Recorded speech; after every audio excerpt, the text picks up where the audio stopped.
Genau, wir machen heute Haircafe. Der hat ziemlich gute, der hat irgendwie vor einem Monat oder so hat er angefangen, Carnivore Debunk-Videos zu machen. Und ja, die sind ziemlich genial. Ich habe das erste Video schon geguckt, so 3/4 oder sowas, als Podcast angehört beim Spazierengehen. Und ja, der Typ, so wie ich verstanden habe, ist der Veganer. Und der ist Logiker. Und der macht die Videos absolut genial. Sind leider sehr, sehr lang. Also das Video hier 1 Stunde 41. ähm, ach du Elend. Aber ja, das will ich mir auf jeden Fall geben. Oh. Und zwar hat er hier wohl auf FaceIQ reagiert. FaceIQ, falls ihr jemanden nicht kennt, das ist so ein absoluter Clown im englischsprachigen Bereich. Carnivore-Typ natürlich. So ein, wie heißen die? Lookmaxer ist der. Also der beschäftigt sich damit, besser auszusehen. Ja, irgend so ein Kindergartenzeug halt. Also offensichtlich hat er irgendwelche Probleme, der Typ. Und ja, ist ja offensichtlich Carnivore, ist ja ganz klar. Und genau, der hat hier auch. Jo, vielen Dank, Veganophil, für die 42 Monate. Vegan Support ist kein Mord. Und ja, ich hoffe, das Video ist in dem Stil gemacht, so wie es aussieht. Es ist in dem Stil gemacht, wie auch die anderen Videos von dem. Wie der FaceIQ aussieht. Achso, okay. Und ich hoffe, das Video ist so gut wie das andere. Aber ja, gucken wir mal. Hat die meisten Views auf der hat 3 Videos jetzt gemacht, glaube ich, über die Carnivore Diet. 3 oder 4. Und das hier hat die meisten Views. Gucken wir das mal rein. Gucken wir das mal an. Ja, let's go. Und ich werde das halt kommentieren und wir gucken mal, was wir da für Logikfehler finden bei diesen deranged Lunatics, die moralisch verkommensten sind in unserer Gesellschaft, also Carnivore-Leute. Sup, chooms, how y'all living? Hope everything is Nova and you're all having a preem week. Well, I had 2 hair-related videos lined up for this week. One on a new study on topical dutasteride, and one on Brian Johnson's hair serum. But you know what they say about best laid plans, right? So, over the weekend while I was out of town in Wyoming, a video dropped from FaceIQ. The only reason I know about FaceIQ is because he was brought up in the comment section of my video with many people Du guckst diesen Schwachmaten da, Teppich. What the fuck? Warum würde denn irgendjemand gucken? Die guckt niemand, der irgendeine funktionierende Hirnzelle hat oder irgendwas von Logik versteht. What the fuck? asking me to respond to his content. Den gucken nur Verleumder. IQ is because he was brought up in the comment section of my video with many people asking me to respond to his content. I wasn't really interested because I felt I had done enough carnivore content already, and I'm already very backlogged on a lot of hair loss content that is actually germane to my channel, so I was ready to move on from this topic. But then, I found out that FaceIQ himself responded to my latest carnivore video. Gott. I was tempted to just ignore it, but after watching it, I felt it presented me a good opportunity to better elaborate on. Ich finde das so cringe, solche Themen, so Look-Maxing und sowas. Wenn man erwachsen ist, obwohl ich weiß ja nicht, wie alt der ist. Ja, stimmt, kann sein, dass der 18 ist oder sowas, dann okay, aber so, wenn man schon, sagen wir mal, über 30 ist oder sowas, auch diese ganzen Leute so, wie heißt der nochmal? Dieser basierte Typ da, wie heißt der nochmal, der Deutsche, der auch Veganer ist, heimlicher Veganer, der Dating-Videos macht. Wie heißt er nochmal?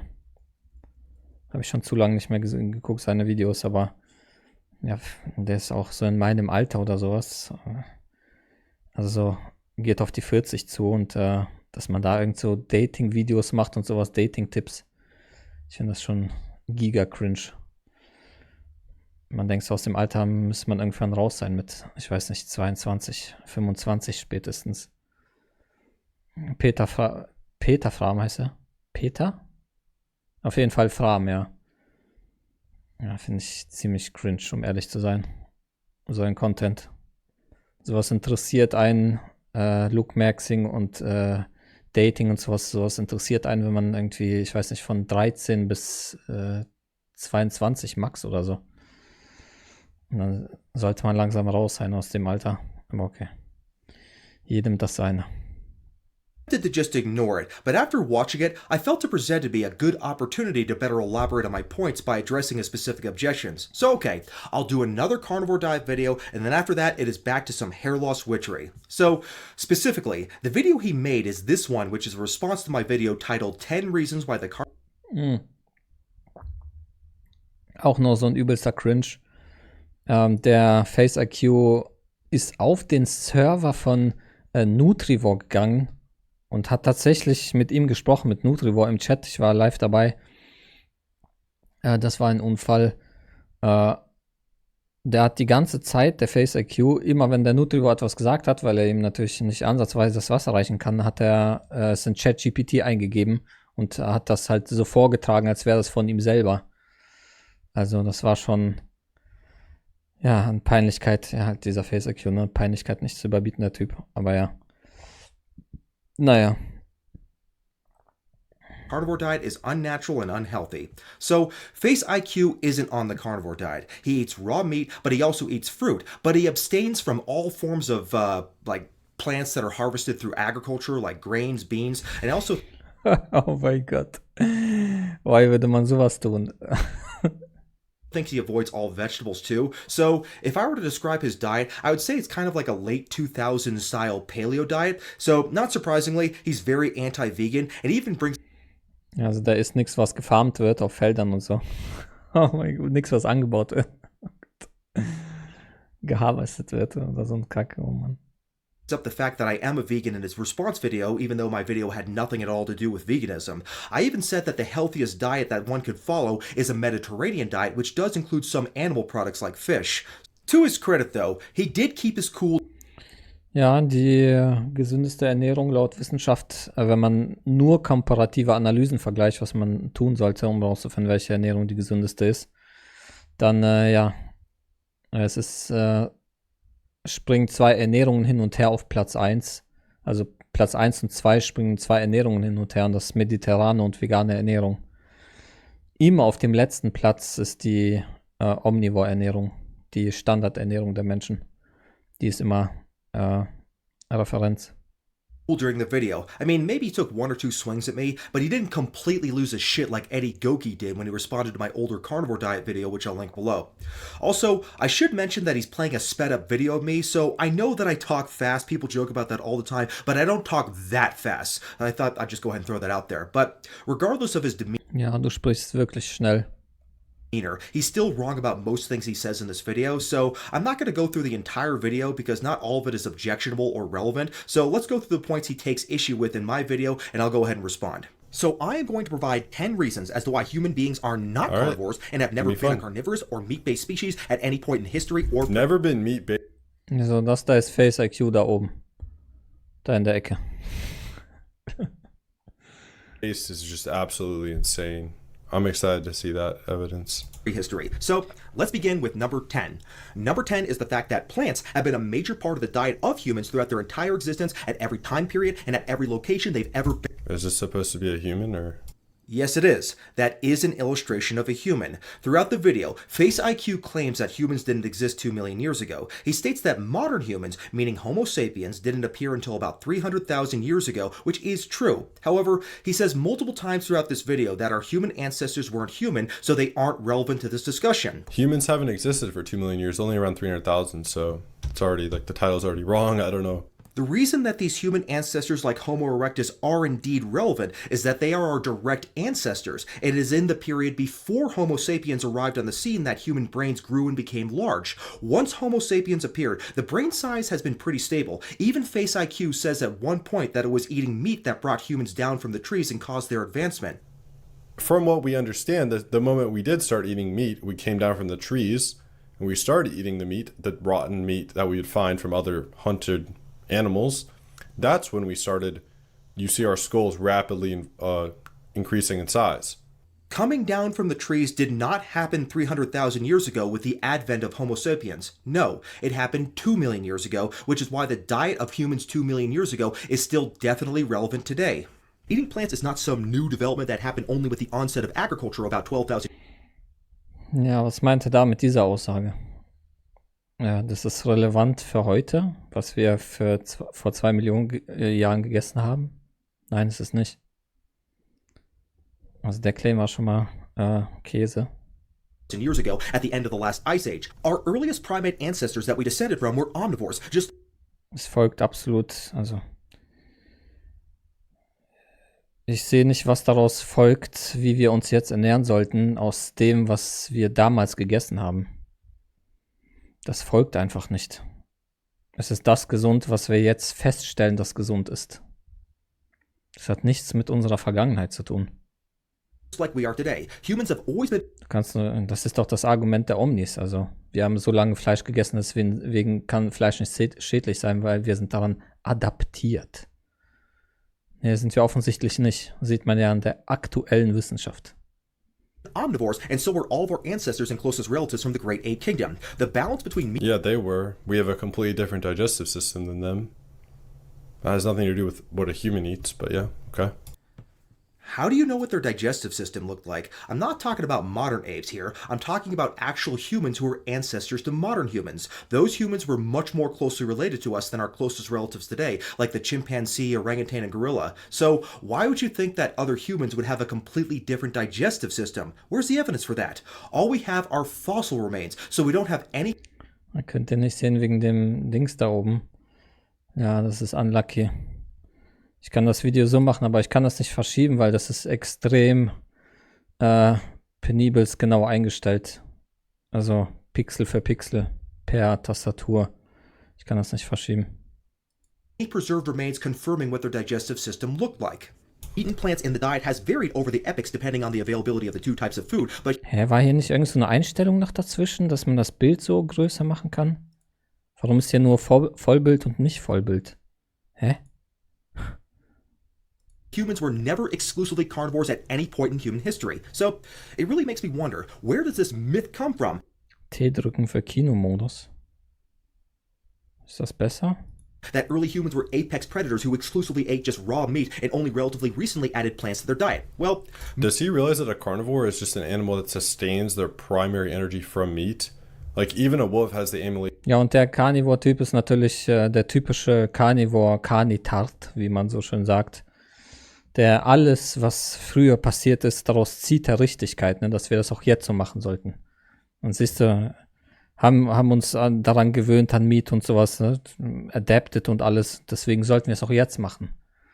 So typische Traditionsfehlschluss und das ist so und so die Basis all ihrer Argumentation. Der Traditionsfehlschluss kennen wir, ne? Der Traditionsfehlschluss. Wikipedia. Der Fehlschluss ist so common, so bekannt und berühmt und den machen so viele Menschen, dass der wirklich einen eigenen Eintrag bekommen hat. Und das Faszinierendste finde ich immer noch, dass die das in logical Form hier hingeschrieben haben. Das finde ich echt krass.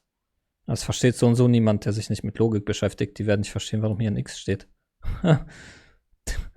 So, ja. Enzyme to digest starch. Daran erkennst du Carnivore-Leute immer direkt. Du sprichst mit einem Carnivore-Mensch, du kannst ihm, bevor er auch nur ein Wort sagst, kannst du sagen, du begehst Appeal to Tradition Fallacy. Kannst du sagen, bevor du ein Wort gesprochen hast. Und das ist irgend so eine wirklich geistige Umnachtung bei denen. Das ist Menschen, die auf das Traditionsargument reinfallen, ne, und Fleisch mögen und sowas und sich irgendwie Markus Rühl-Videos angucken und sowas, die werden dann zu Carnivore-Leuten. Weil die fangen dann an, alle ihre Argumente auf dem Traditionsfehlschluss aufzubauen und dann wird man zu sowas hier. Zu, ja, Carnivore. Carnivores, even lions, have been recorded eating some plants if they need to. And also lions have actually been recorded Soll ich das jetzt so lassen oder Vollbild? drinking milk of other species. In nature, every animal is built to be quite adaptive because you need to be able to use as many fuel sources as possible, or else that's a evolutionary disadvantage. Ja, meinetwegen musste man damals Tierprodukte konsumieren. Das hat mit deinem Jetzt nichts zu tun. Wie rechtfertigst du das jetzt? Oh mein Gott. Like, I don't know, that's not adding up. Like, maybe he doesn't understand the definition. Does he think a carnivore is something that only eats meat? Like 100%, if you eat one apple, you're not a carnivore? I don't know if he thinks that's the definition.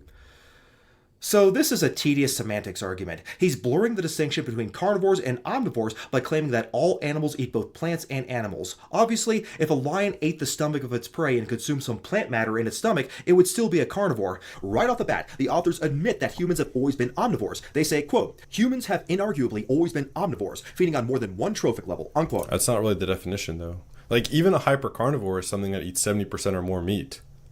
That's only 70%. You're already a hypercarnivore, so... He also introduces the term hypercarnivore. 70%, you're already a hypercarnivore. Omnivore, Prozent Meat in Diet. Kein Prozent, das verstehe ich ja noch, aber hier? What? Ach, Hypo, okay. Mesocarnivore noch nie im Leben gehört. Hypercarnivore, größer 70% Meat. What the fuck?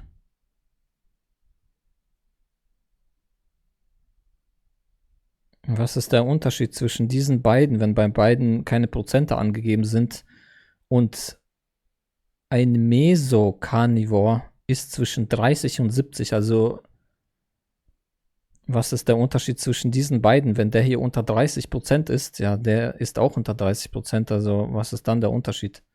Was ist das für eine schwachsinnige Einteilung hier?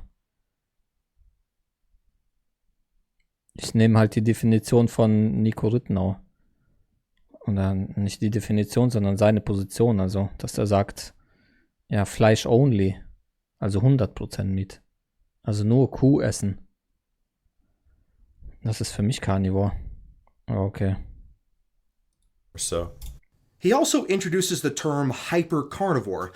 This is an emotionally charged term that carnivore dieters love to use. They like to say that our human ancestors weren't just carnivores, they were hypercarnivores. This is misleading though, because the terminology of hypercarnivores and hypocarnivores doesn't mean what these carnivore gurus think it means. The terminology comes from this article from 1988. The article describes the eating habits of animals that are predators, meaning animals that kill other animals for foods. Some of these animals, like lions, are considered to be true carnivores, but others like bears and dogs are actually omnivores. So, to classify the eating habits of these different predators, the author came up with the terminology of hypercarnivore, mesocarnivore, and hypocarnivore, depending Ja, genau, macht dann noch 10 weitere Unterscheidungen. on what percentage of the diet came from meat. Hypercarnivore was defined Warum nennt ihr das dann Carnivore Diet, ihr Carnivore-Leute? Wenn ihr genauso viel Fleisch esst wie jeder andere. The fuck? is greater than 70%, but clearly an animal that consists of 30% plants in its diet is still an omnivore. So an animal can be defined as a behavioral hypercarnivore, but still be a physiological omnivore. This term is merely a distinction between different predators. In actuality, a true Wie viel Fleisch isst denn jemand in der Lion Diet? carnivorous animal like a lion, a crocodile, or a polar bear will eat nowhere even remotely close to 30% of its diet from plants. It's going to be close to 100% or at least 99%. The few plants that they do eat will be mostly from inadvertent consumption, like through eating the stomachs of their prey that contain plant matter. And that's Genau, das ist ein guter Punkt. Wenn man jetzt Herbivore sagt zum Beispiel, was meint man dann, wie viel Tierprodukte der isst? Ja, ungefähr wahrscheinlich maximal 1%. Also 99% Pflanzen. Demgegenüber Carnivore, also entsprechend 99% Fleisch würde man dann essen. Und 1% irgendwas anderes, Saft oder sowas. Weil er nicht auf euer Vitamin C kommt oder so. Gott. That's probably why carnivores do produce the amylase enzyme in the pancreas, but they don't produce. Aber ja, also soweit ich verstanden habe ich aber von diesem FaceIQ auch noch nie gehört, seine Rechtfertigung dafür. Er spricht immer nur, warum er so ist und so, ne? Also mit den ganzen Fehlschlüssen. Tradition haben wir schon immer gemacht, dann gewöhnt, was auch immer. Ja, warte mal, was ist denn deine Rechtfertigung? Also, was ist die Antwort auf NTT? Salivary enzymes like Niemand interessieren die Gründe. Es gibt 1 Milliarde Gründe. Wen interessiert das? Ich brauche ja die Rechtfertigung, nicht die Gründe. Ich wüsste nicht, warum mich die Gründe interessieren sollten. Die werden ja die Rechtfertigung wird ja superseded. Ja, die Gründe werden superseded von der Rechtfertigung. So, who cares über die Gründe? Like herbivores and omnivores do, but we'll get into that more later. In nature, every animal is built to be quite adaptive because you need to be able to use as many fuel sources as possible, or else In nature, das wirst du auch von jedem Carnivore ständig hören, in jedem zweiten Satz. Nature, Natur. Die sind auch komplett verstrahlt, was Natur angeht. Natur und Tradition, das ist ihre Luft zum Atmen. Nicht kapierend, dass Natur und Tradition beides Fehlschlüsse sind. evolutionary disadvantage. I would agree that evolving to be able to Ja, was hat das mit der jetzigen Zeit zu tun? Damals musstest du das, jetzt ja nicht mehr. Das ist ja der ganze Punkt.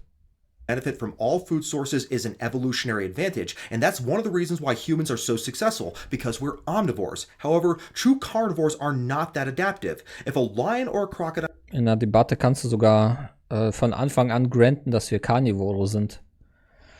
Das wird ihm ja nicht helfen. Du wirst ihn ja trotzdem zerklatschen. Wie eine Fliege. We're omnivores. However, true carnivores are not that adaptive. If a lion or a crocodile were in an environment where there were no animals around, they would definitely starve to death. So, even though carnivorous animals may occasionally eat plants through inadvertent consumption, the big distinction here is that carnivores will starve to death if they don't have meat. Omnivores won't. Like, I don't know, that's not adding up. Like, maybe he doesn't understand the definition. Does he think a carnivore is something that only eats meat? Like 100%, if you eat one apple, you're not a carnivore? I don't know if he thinks that that's the definition. No, I don't think that. But if you were to take a carnivorous animal like a crocodile and an omnivorous animal like a pig and feed them only apples, then the crocodile would starve to death, but not the pig. Does that make sense? Cool, let's go ahead and move on. Ja, ich verstehe auch, woher die Menschen das haben. Ja, dass sie denken, bei Carnivore Diet, man isst nur Fleisch. Ja, weil du mit Carnivore meinst du karnivore Tiere, und karnivore Tiere essen keine Pflanzen. Die essen vielleicht aus Versehen Pflanzen, die den Magen essen oder sowas. Aber die essen keine Pflanzen. Da geht ein Löwe nicht hin und isst irgendwelche Bananen vom Baum. Und wenn du, wie er erzählt hat, wenn du den Löwen oder Krokodilen das Fleisch wegnimmst, und das sind halt Pflanzen zum Essen, dann sterben die einfach. Die essen die Pflanzen nicht. Deswegen denkt man bei Carnivore Diet natürlich, dass du dich fast ausschließlich von Tierprodukten ernährst oder Fleisch. Bist du für Fliegen klatschen? Ja, schon. Fliegen sind absolut kacke. Humans haven't existed for 2 million years, only around 300,000, so it's already, like, the title's already wrong, I don't know. Again, humans have existed for 2 million years. You can't just discount the importance of our evolution before modern Homo sapiens, because it was during that 2 million year period that the human brain developed and enlarged to the size it is now through modern humans. So, modern humans didn't just spontaneously appear 300,000 years ago. Their existence is a consequence of natural selection brought upon by millions of years of previous evolution. And during those millions of years when the brain developed, humans ate predominantly plants, and I'll discuss that later in the video. Well, the researchers who are quoted in the article... Ja, jetzt sehe ich, dass das schneidet ja genau wirklich seinen Kopf ab, Lul. Das ist unlucky. Don't talk like neutral scientists. In fact, they don't sound much different from social media influencers who are trying to stick it to vegans and vegetarians. For instance, what... Look at his emotion, man. He's because he's a vegan, so... Yeah, it makes... Okay, Haircafe ist ein Vegan, okay. Daher ist er auch so schlau, okay. Ergibt Sinn. sense. His cortisol is definitely high for sure. One of them says, quote, His cortisol is high. Ach du Scheiße.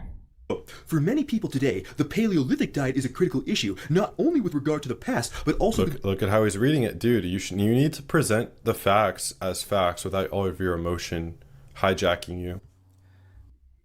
Also jeder muss so wie ein gefühlloser Roboter reden, so wie du, oder was? Du verstehst nicht, dass es verschiedene Menschen gibt. Manche sind aufbrausend. Was für ein Clown. Schiebt er das auf die vegane Ernährung.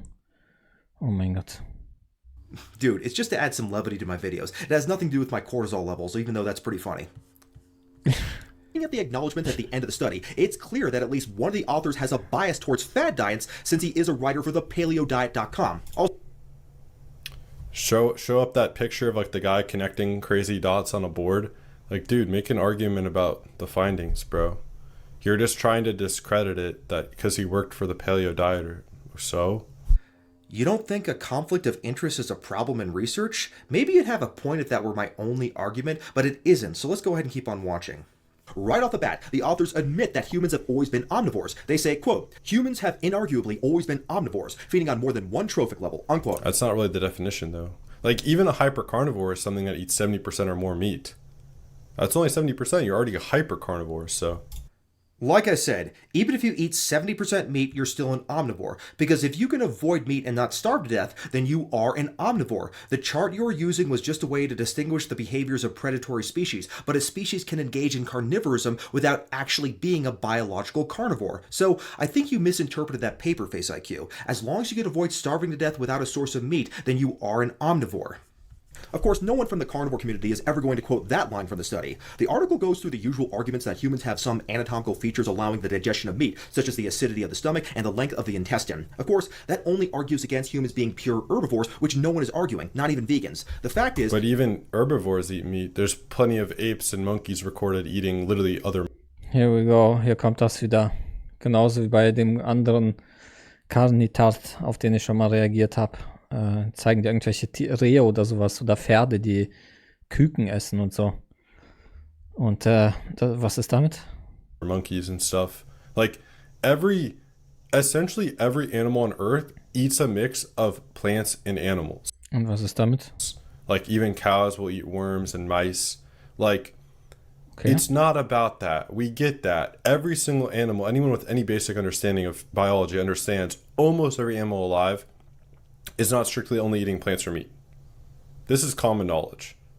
So just due to the natural world we live in, yes, every organism on planet Earth is going to consume both plants and animals to a certain extent, but that misses the point. A carnivorous animal like a shark will starve to death if there's no meat in its diet. An herbivorous animal like an elephant, though, will starve to death if there are no plants in its environment. But if we look at an omnivorous animal like a pig or a human, they will not starve to death so long as there is one of those food sources available to them. A carnivorous animal cannot properly digest plants, so it will starve to death without meat. And an herbivorous animal cannot properly digest meat, so it will starve to death if there are no plants. But an omnivore can properly digest both plants and animals. Ja, also alle verstehen hier das Problem, oder? Der versucht ihm hier auf biologischer Ebene zu erklären, dass Menschen keine Karnivore sind, weil sonst könnten wir keine Pflanzen verdauen und würden halt sterben, wenn Pflanzen da sind und kein Fleisch. Daran sieht man, dass wir nicht Carnivore sind, sondern Omnivore. So they can survive on either of them. Humans clearly... Aber ja, ich meine, Ethik wäre so viel interessanter als diese ganzen Claims einfach, diese ganzen Claims über die Welt. fit that criteria for being an omnivorous species. So I don't know why FaceIQ is making this so needlessly complicated. Based on these measurements, the authors of the study concluded that early humans were hypercarnivores, meaning that at least 70% of their diet was from meat. Of course, if that were true, that would still make them omnivores, but in reality... No, that would be hypercarnivore if it was 70%. This guy didn't even know the definitions. Like I already said, hypercarnivore is a term that is just used to distinguish the behaviors of predators that were observed in this one study from 1988. Humans can abstain from meat and not starve to death. I should know because I've been a vegan for 23 years and I'm still alive. Der Typ ist Veganer seit 23 Jahren. Oh shit. Da hat er mich aber geschlagen. In 4 Monaten bin ich 12 Jahre vegan. So, humans are clearly not carnivores since they won't starve to death if they don't eat meat. Keep in mind, I'm not talking about what is optimal for health. That's a separate discussion entirely. But a true carnivore cannot avoid starving to death without meat. So humans cannot be carnivores since we will not starve to death if we just eat plants. Ja, ist ein guter Punkt, aber ja, zum 10. Mal jetzt wiederholt er das. Also, even if we are to accept this definition from FaceIQ, it's still completely wrong because the stable isotope data is bullshit, as I'll soon show. The data is so flawed that it's impossible to draw the conclusion that these early humans ate so much meat. One of the big problems with these isotope tests is that they measure the isotope in protein, and plants contain less protein than meat. The majority of calories from plants come from carbohydrates, so this stable isotope method underestimates the amount of plants eaten since it only accounts for protein level. Yeah, but it's comparative. Who cares? It's comparing our protein stable isotopes to a lion, to herbivorous animals. Then we can place and see how carnivorous we were. Who cares? He's right, but who cares? It's comparative. On the surface, this does seem like a good point, and I wish I brought it up in my original video, but it's actually not true. The stable isotope data in Homo sapiens and Neanderthals overestimates the amount of meat we actually ate. I won't repeat all the flaws in the stable isotope techniques that I went over in the video, such as the fact that it only goes back to 45 to 50,000 years ago, and the fact that we now have much better data that shows our human ancestors ate predominantly plants for the last 2 million years. But what we do know is that there is new Ja, der eine sagt, wir haben hauptsächlich Fleisch gegessen, der andere sagt, wir haben hauptsächlich Pflanzen gegessen. Ja, toll. Die Frage ist, welche Relevanz hat das? Who cares? Wen juckt's, Mann? Meinetwegen haben wir die ersten 1 Million Jahre 95% Fleisch gegessen. Wen juckt's? Was für eine Rolle spielt das für irgendetwas? research showing that the stable isotope data overestimates the amount of meat that was eaten by ancient humans. That's because it's been shown that the maggots found in rotten meat, which is what our so-called apex predator ancestors mostly ate, massively increase the amount of stable isotopes in their bones.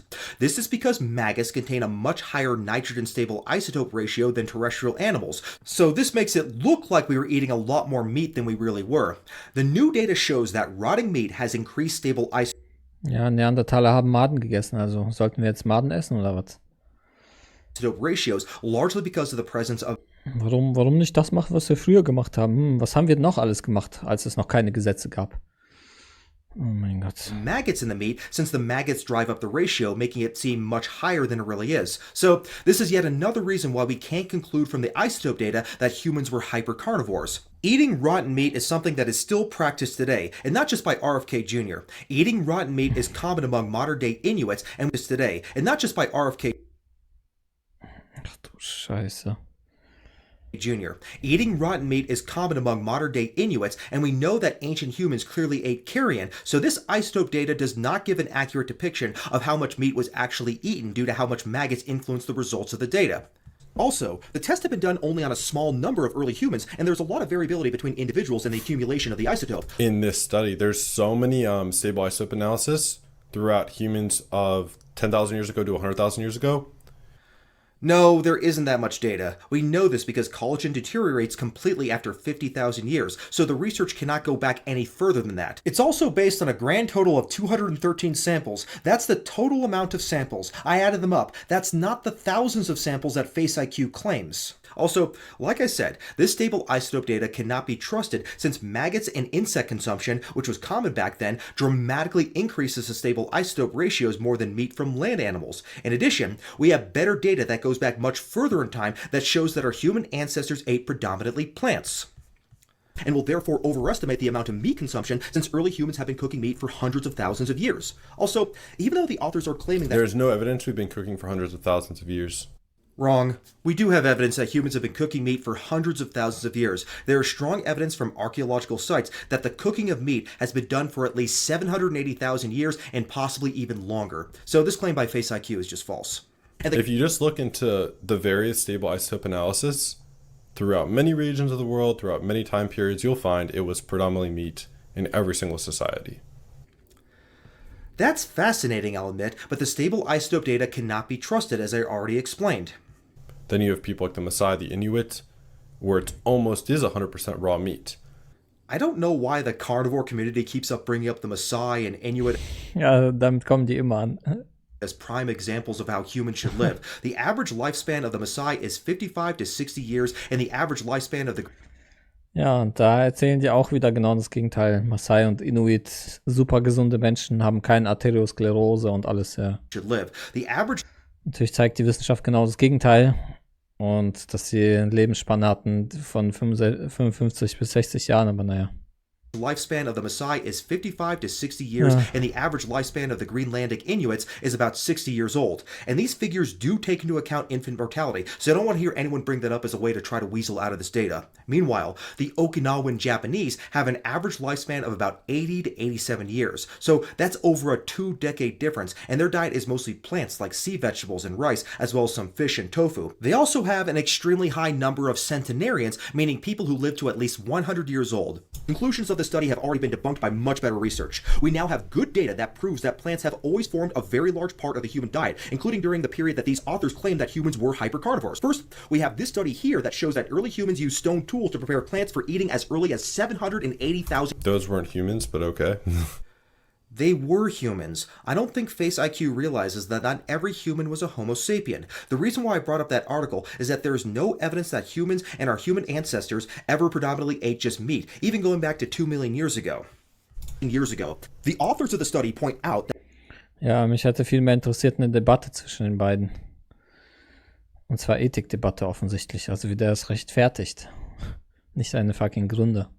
there is a bias towards overestimating meat consumption when examining the archaeological sites of prehistoric humans. That's because animal food leaves behind traces that don't degrade, like bones. Plant matter, on the other hand, easily deteriorates and disappears without leaving behind a trace. So that's a decent argument. The thing is, we do have the stable isotope analysis. We compared it to lions, cheetahs, other animals, the vast array of animals at the same time period, and we were at the very top of carnivores, essentially. We were eating as much meat as a lion. Some even show more meat proportionally. So that's all you really need to know.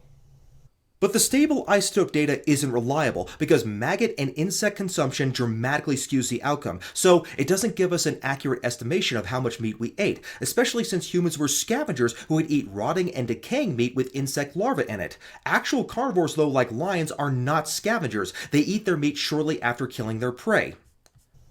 There you are.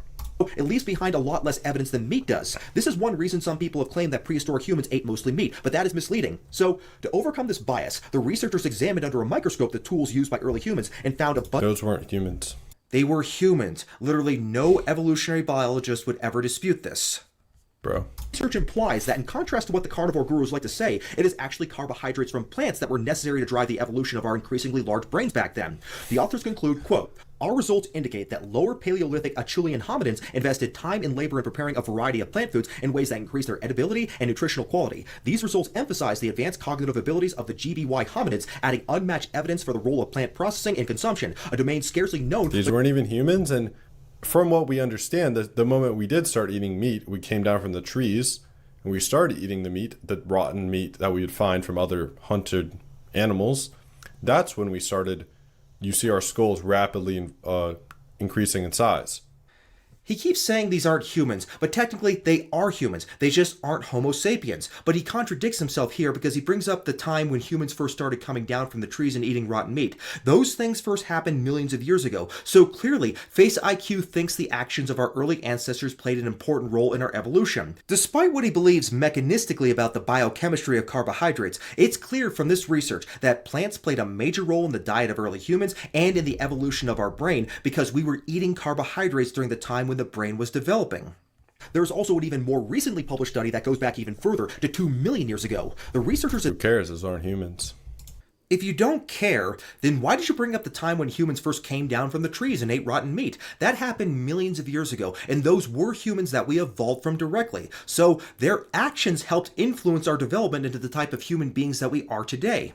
This study overcame the limitations of the stable isotope study I already went over. That study can only go back 50,000 years because collagen deteriorates over that period of time. However, in this new study, the nitrogen isotopes are analyzed in the enamel of teeth, which is preserved for millions of years. Using this analysis, the study concluded that our earliest ancestors who lived up to 2 million years ago... Yeah, those aren't Homo sapiens, though. Who cares? There are direct ancestors, and that's when our brain was developing. By the time we were Homo sapiens, our brain size was pretty much fixed, so all the brain development in humans occurred before we evolved into Homo sapiens, so you can't just dismiss this data. So, FaceIQ is done with this point, but I'd like to go ahead and add one more thing about the supposed hyper-carnivore period of human existence. At the height of the Ice Age, when crops were scarce, even if humans were forced to eat more meat to survive, that doesn't mean it was the ideal diet for them. It just means that humans were flexible enough to adjust to the environment, which is typical of omnivorous species. Carnivores starve when there is no game to kill, and herbivores starve during droughts when there are no plants. But ja, das ist auch noch interessant. Nicht nur, dass es ethisch nicht folgt, dass man das machen sollte, wie man früher gegessen hat, sondern auch gesundheitlich nicht. Also was willst du mit diesem Claim sagen? Dass sie so und so viel Fleisch gegessen haben oder zu einer bestimmten Zeit oder sowas. Wen juckt's? Daraus folgt ja nicht, dass das gesund war oder so. But omnivores like humans can survive these two extremes. The data shows that for 2 million years, plants were a major part of the human diet. And the fact that humans can eat either plants or animals does not mean that one or the other is an ideal diet. As I will show later in this video, the ideal diet contains both. Next up, let's go to number 9. Number 9 is the fact that, unlike true carnivores, eating meat causes atherosclerosis in humans. True carnivorous animals like cats, and even omnivorous animals like bears and dogs, can eat as much meat as they want, but they never get atherosclerosis from eating meat. But in the case of human beings, not only do we get atherosclerosis from eating meat, it is the most common cause of death in the human species by quite a good margin. Ja, ganz zu schweigen, dass du dem granten kannst, dass das die beste Ernährung ist, gesundheitlich. Kannst du ja einfach granten. Das wird ihn ja nicht retten in einer Debatte. Humans are the only species of Es ist einfach nur alles viel zu einfach. organism on the planet where the most common cause of death is atherosclerotic heart disease. It's practically non-existent in other animals, and if it does happen, it's usually in a controlled setting like in a laboratory for a clinical study.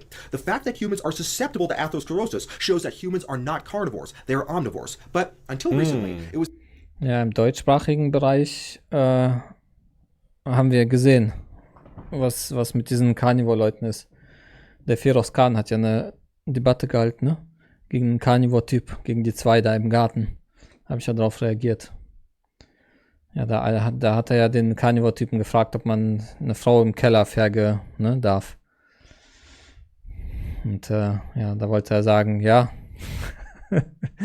Und der hat irgendwas gesagt und hat sich das halb im Satz verkniffen und dann irgendwie eine Rückfrage gestellt oder sowas. Aber ja, also mehrmals hat er ja so mit Umwegen zugestimmt. So, ja. Ja, Feroz hat NTT. Guten Abend, mein lieber Eugen. Hallo, Zuckgrinsel, schön, dass du da bist. Verspätet, aber, hä? Dennis, Aprobé, auch vor Millionen Jahren CVD-Verursacher, ja, natürlich. Es ist einfach alles nur so zu dumm und die verstehen das, glaube ich, nicht. Die verstehen nicht, dass nur, sogar wenn es das Gesündeste wäre, folgt daraus nicht, dass man das machen sollte jetzt. Die kapieren einfach gar nichts. Die verstehen das alles nicht. Die verstehen Logik nicht. Meinetwegen ist es die gesündeste Ernährung. Trotzdem darfst du sie nicht machen. Und wenn du dich in einer Debatte wiederfindest und darauf gepresst wirst du rausfinden, warum man das nicht darf. Wenn du nicht wirklich klug genug bist, darauf zu kommen, warum das nicht folgt. Ich könnte dich ja sowas fragen wie, sagen wir, Mütteressen ist die gesündeste Ernährung. Siehst du da ein Problem? Ja, da wird es zum ersten Mal klingeln, wahrscheinlich im Oberstübchen, obwohl bei Carnivore-Leuten ist alles verloren. Du hast geschlafen, okay. Vielen Dank für den Vegan Support auf jeden Fall. was not really clear why humans. But we're all getting atherosclerosis and we're all eating a plant-based diet. Das Ding ist, also ich gebe der militanten Veganerin ja wirklich in 100% ihrer Punkte recht. Ja, also es ist ja wirklich einfach so, mit allem, was sie sagt, hat sie zu 100% recht. Ja, wie wir mit den Tieren umgehen, geht gar nicht. Die leiden, Kühe werden vergenusswurzelt, damit wir Milch haben. Die leiden, werden umgebracht und so weiter. Und ich sag mal, die werden ja auch gehalten wie ein Stück Scheiße, ist ja nun mal einfach so. Und das geht an sich natürlich gar nicht fit. Absolut, Digga. Zu 100% alles, was die Militante sagt im Thema, hat sie komplett recht. Es gibt keinen Grund, Fleisch zu essen. Das Ding... Hat sie komplett recht. Vielen Dank für die 500 Bits, Zuckerinsel. Ja, KuchenTV sagt auch ab und zu mal die Wahrheit. Also der sagt wahrscheinlich meistens die Wahrheit. Aber ja, der hat ja, vielleicht sagt er auch immer die Wahrheit. Ich meine, der hat gesagt, dass er ein schlechter Mensch ist. So, von daher sagt er vielleicht immer die Wahrheit. Und ich wünsche ihm nur alles Glück und dass er durchhält gegen diese verleumder Bubble, die ihn ja seit Ewigkeiten da penetriert. Hoffentlich gewinnt er da die ganzen Gerichtsverfahren und so. Gegen diesen ganzen Abschaum. Laut seiner Moral muss er sogar vegan sein. Ja, natürlich. Ja, deswegen kannst du die Leute auch widerlegen. Weil die tatsächliche Moral, die diese ganzen Menschen nicht vegan halten, ist ja die vegane Moral. Nur die wissen es nicht. Daher kannst du mit denen das in Debatten machen, was du in den Debatten mit denen machst, ne? Warum stolpert ein Mensch einen Widerspruch? Genau deswegen. We're eating the least red meat we've ever eaten in history. You can also just as easily say that we're all eating a meat-based diet because I think only about 1% of the population is actually vegan. In fact, I think it might be less than that. I may have to fact check that. Also, this claim that we're eating less meat than Ja, aktuell sogar 3% auf der Welt vegan, angeblich. Hoffentlich. at any point in history is fallacious. Between 19... Ja gut, solche Grafiken helfen niemandem weiter. Also, Jetzt kommen so Omnis und sagen, ja, guck mal hier, der Fleischanteil steigt, aber also kann das nicht sein, dass mehr Veganer sind. Ja doch, kann sein. Weil das hier sind Absolutzahlen. Also, verstehst du, es sind einfach mehr Menschen, es werden mehr Menschen Omnis als Veganer und dann kann der Anteil an Gesamtfleischmenge steigen. Obwohl der Anteil der Veganer mehr geworden ist. So, das kann schon sein. this claim that we're eating less meat than at any point in history is fallacious. Between 1961 and 2021, the average person's yearly meat consumption increased from 50 pounds per year to 94. Also man weiß auch nicht, ob es jetzt 3%, ob es vor 10 Jahren immer noch ob es vor 10 Jahren 3% waren. Es sieht so aus, als würde es steigen, aber nicht sicher. Vielleicht ist es immer noch bei 1%, aber naja. Pounds per year. So, meat... Wie willst du das feststellen, ne? Ziemlich schwierig. Kannst nur über den Daumen peilen mit irgendwelchen Verkaufszahlen von etwas oder so. Oder Questionnaires oder so. Consumption has nearly doubled in just under 6 decades. That's why South American countries have been tearing down and napalming the rainforest. It's because they have to create cattle farms to meet the insanely high demand for beef. I mean, how can anyone seriously believe that meat consumption is down when the carnivore diet is so damn popular when we have influencers like Joe Rogan who promote it and he has like 20 million subscribers? I mean, it doesn't make any sense to me, but that's a topic for another video. I don't know. The first recorded cases of these issues were in Egypt when it was very grain based. Those, they have, 40% atherosclerotic rates in the mummies, and they were grain based. They would almost only eat grains. Von Grains kriegt man keine Arteriosklerose. Das ist technisch unmöglich. Okay, 2 things I want to say about the mummies here. Number 1, ancient Egyptians did indeed eat meat, though it was more of a common practice with wealthy Egyptians, but it was the wealthy Egyptians who actually got mummified.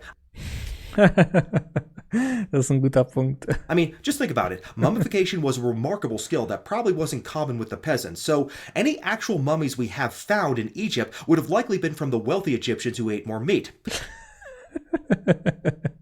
Das ist echt witzig, ey. Ja, aber die Mumien, guck mal, die Ägypter haben so wenig Fleisch gegessen, aber die Mumien, die hatten 50% davon hatten Arteriosklerose, ja. Wenn man mal ein bisschen nachdenkt, ja, wer sind denn die Mumien? Sind das die Ägypter oder sind das nur die Allerreichsten davon, die natürlich mumifiziert wurden? Ja, was machen die Reichsten? Ja, sich von dem Edlen ernähren, dem Teuren, also von Fleisch. Daher haben die auch die Arteriosklerose. Du kannst von Grains keine Arteriosklerose kriegen, weil da weder Cholesterin noch genug gesättigte Fette sind. Ja. The second point I want to make is that these mummies didn't just come from Egypt. There have been mummies found in Peru, Europe, Asia, and even North America, and all these mummies show evidence of atherosclerosis. So clearly, atherosclerosis has been present in humans throughout the world throughout all of recorded history, and it's not just due to the modern diet, obviously. We're more susceptible to atherosclerosis than any other animal. So why is it that no other animal gets atherosclerosis, but in the case of humans, it is the most common cause of death? Probably because they eat their natural diet and we don't. Exactly. Natural diet, here we go. Da siehst du, wessen Geisteskind er ist, ne? Jeder, immer ein und derselbe Fehler. Jeder Carnivore. Absolut, kannst du brandmarken. Das ist Natural Diet. Siehst du? Natural Diet. Exactly. How is it a natural... Und wir sind so krank, weil wir essen die Unnatural Diet. Oh mein Gott. diet if nobody has ever eaten Wie schwer kann das sein, das zu verstehen, ey? it? No culture in either recorded history or prehistory has ever lived on a pure raw meat diet plus seasonal fruit diet, not even the Inuits or the Maasai, and I'll get into more of that later. We're more susceptible to atherosclerosis than any other animal. So why is it that no other animal gets atherosclerosis, but in the case of humans, it is the most common cause of death? Probably because they eat their natural diet and we don't. Exactly. by far. Well, that mystery has finally been solved. The reason why is because during human evolution, humans actually lost a gene that other animals have, and the lack of this particular gene is I figured it was going to be this argument. tied to the production of atherosclerosis caused specifically by eating red meat. Associated, so Oh man, das machen wir nochmal.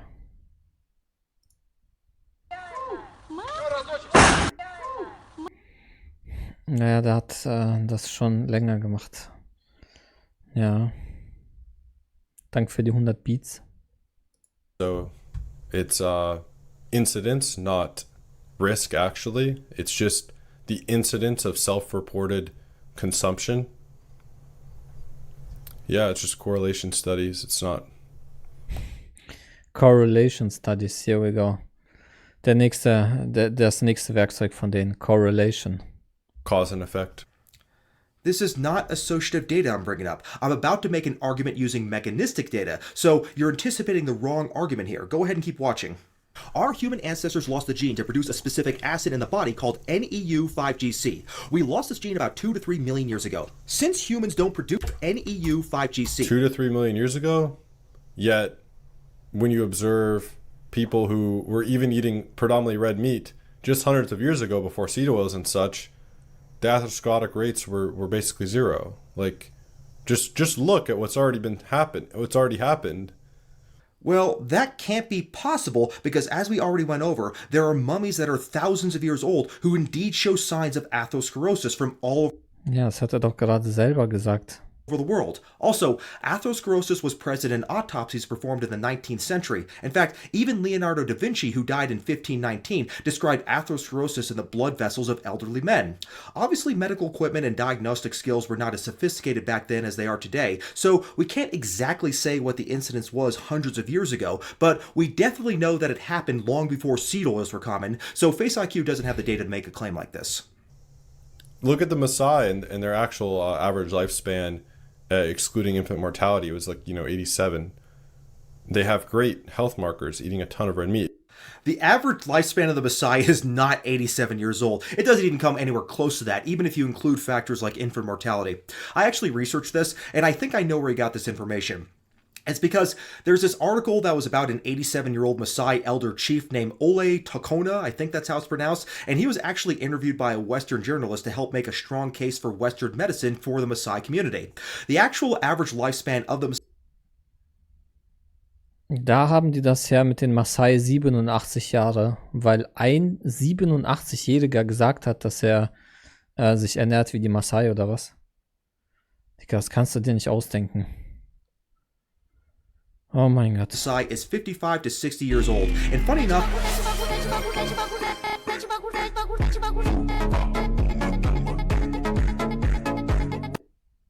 Danke an @Zuckerinsel für mein Geschenk Sub. Moin Eugen. Hallo, Vegan7. Hallo, Dankeschön.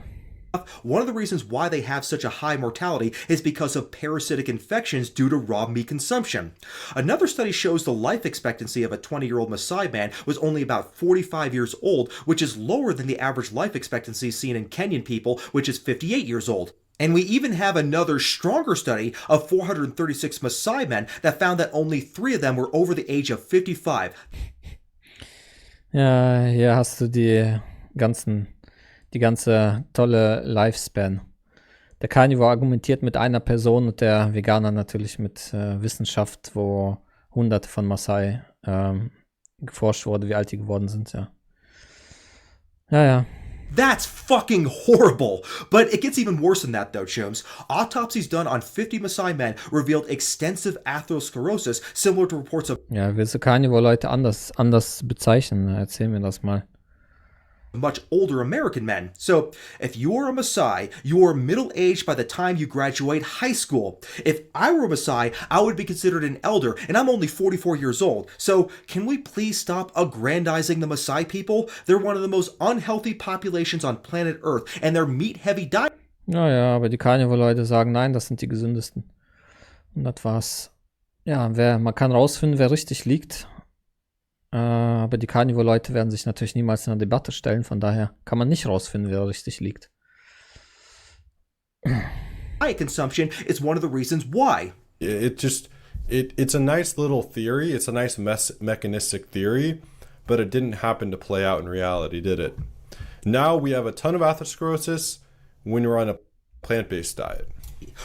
It is a mechanistic theory, but it actually did play out to reality because humans are the only animal species where the majority of them die from atherosclerosis, and the Maasai are definitely not an exception to this rule. The populations of people who do have the lowest incidence of atherosclerosis are the ones who actually are on a plant-based diet. That's why the Okinawan Japanese often live to 100, and the Maasai are lucky if they make it to the age of 50. Yo, yo, yo, was geht? Ohne Kati, keine Party. So sieht's aus. Nee, Kati ist leider nicht da. Ist sie schon da, die Kati? No, leider nicht. Vielen Dank für den Mega-Support, Zuckerinsel. Leider nicht, leider nicht. 50. Since humans don't produce any... Yes. When you lose this gene, it leads to hyperglycemia, which leads to diabetes. Even though a carnivore diet, to be fair, even though it's not optimal, it actually reverses diabetes when you stop pouring the sugar down your neck. Well, he's not looking at the whole chart. Loss of this gene plus red meat consumption leads not only to diabetes, but also to inflammation and atherosclerosis. Red meat does not decrease the risk of diabetes. There is data showing that increased red meat consumption correlates with an increased risk of type 2 diabetes. So, he may not like the conclusions of this study, but the loss of this gene uniquely in humans is a very good explanation for the increased risk of atherosclerosis in humans when they eat red meat. I wonder if he even read this chart. Also, when you look at the atherosclerotic plaque, it's around 80% seed oils, polyunsaturated fatty What the fuck? acids. Mark K already has covered this. Bart K, here we go. Da erwähnt er den nächsten komplett verstrahlten Carnivore-Typen. Bart K. Du ziehst deine Infos von Bart K. Here we go. Der seit Ewigkeiten vor jedem Veganer wegläuft, den herausfordert. Bart K, genau. Die Carnivore-Bubble unter sich. Die ganzen Experten. It's around 10% saturated fat in an atherosclerotic plaque. So he's misrepresenting the contents of atherosclerotic plaque. The biggest component by far of an atherosclerotic plaque is cholesterol, and triglycerides only make up about 9% of the plaque. Of those triglycerides, 40% are saturated fat, 40% are monounsaturated fat, and only 20% are polyunsaturated fat. So polyunsaturated fats actually make up the smallest fraction of lipids in atherosclerotic plaque. So Ja, Carnivore-Typ natürlich immer das Gegenteil von der Wahrheit erzählen. Das ist nur zu typisch. Genau wie Low Carb Bubble, Keto Bubble, immer das Gleiche. No, these plaques are not full of seed oils. Seed oils actually reduce the risk of heart disease, and I talked. Der Typ sagt wirklich, da in den Gefäßen 80% oder wie viel sind Seed Oils. Also der Plaque ist aus Seed Oils. Der ist aus fucking Samenölen gemacht, der Plaque. Zieht euch das mal rein. About that in my video where I absolutely destroyed what I've learned's idiotic seed oil video. And I'll go ahead and link that video below, so please watch it as it is probably one of my... Ja. Ey, komm doch jetzt nicht mit Logik, okay? Doch, Logik ist wichtig. Logik ist wichtig. Hier, what I've learned, ne, der Typ. Auch der absolute Omni-Clown, den man sich nur vorstellen kann. Läuft natürlich. Der Typ überhaupt noch nie mit einem Kritiker gesprochen. Idiotic seed oil video. And I'll go ahead Mit seinen Anti-Vegan-Videos und Pro-Fleisch-Videos, die er immer macht. Einmal im Jahr oder sonst Zeug. link that video below, so please watch it as it is probably one of my proudest videos I've ever made on this channel, so I hope you watch it too, FaceIQ. Let's go ahead and move on. The NEU 5G... Ja, ich dachte schon, was hast du da geschrieben? Was sind Warmis? Diese Warmis. Ja, da ist alles verloren. Ja, das ist genau die Frage, Dennis, die du stellst. Das ist, darauf muss man pressen. Auf Epistemologie muss man die pressen. Und dann siehst du, auf was für einem Haufen Kacke bei denen alles gebaut ist. Aber vielen Dank für das Sub, Zuckerinsel, an Dennis. Very good and very nice. Vegan Support ist kein Mord. Jeder andere Support aber schon. ends up triggering an inflammatory reaction due to the production of NEU5GC antibodies that not only trigger atherosclerosis, but can also cause colon cancer. So when you hear people on the carnivore diet who eat steak and... I would love to see that research. Yeah, it's funny. For many inflammatory conditions, though, the carnivore diet, we just see, literally in kind of our own case studies with these carnivore doctors, with patients, we see their symptoms are ameliorated when they are on this diet. All the inflammation is typically seen to lower when you're only eating as unprocessed meat as it really gets. Every diet that has ever existed has had its proponents who swear by its health benefits. There are even vegan doctors like Dr. Michael Greger who claim that there are patients who have reversed coronary plaque formation by switching to a plant-based vegan diet. So, without proper controls, we cannot draw any conclusions from these anecdotes, especially since these carnivore doctors all have strong conflicts of interest, since being a carnivore influencer is literally their job and a lot of them sell supplements every day and claim that it's a species-specific diet. They're completely full of shit. The carnivore diet is literally the least species-specific diet a human being could possibly follow, and that is because it causes disease. No, that would be your diet, a vegan diet, which has never been recorded in nature, not even once. Here we go, schon wieder sein Gehirn, ne? Vegan diet never recorded in nature. Oh mein Gott. Das ist so ein peinlicher Satz, überhaupt sowas zu erwähnen. Alter Schwede, diese Leute sind sowas von hinüber im Kopf. Oh mein Gott, das ist so peinlich. Cool. Good thing I don't give a shit, though. I've never claimed that Ja, warum sollte irgendwer irgendein Shit geben? Was never recorded in nature. Es folgt was daraus? vegan diet is a species-specific diet. That doesn't matter to me in the slightest. Even if I were not a vegan, I would have still made this video making the exact same points because this video is not about me.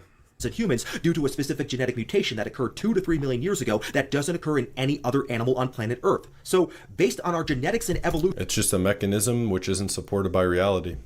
It's a theory.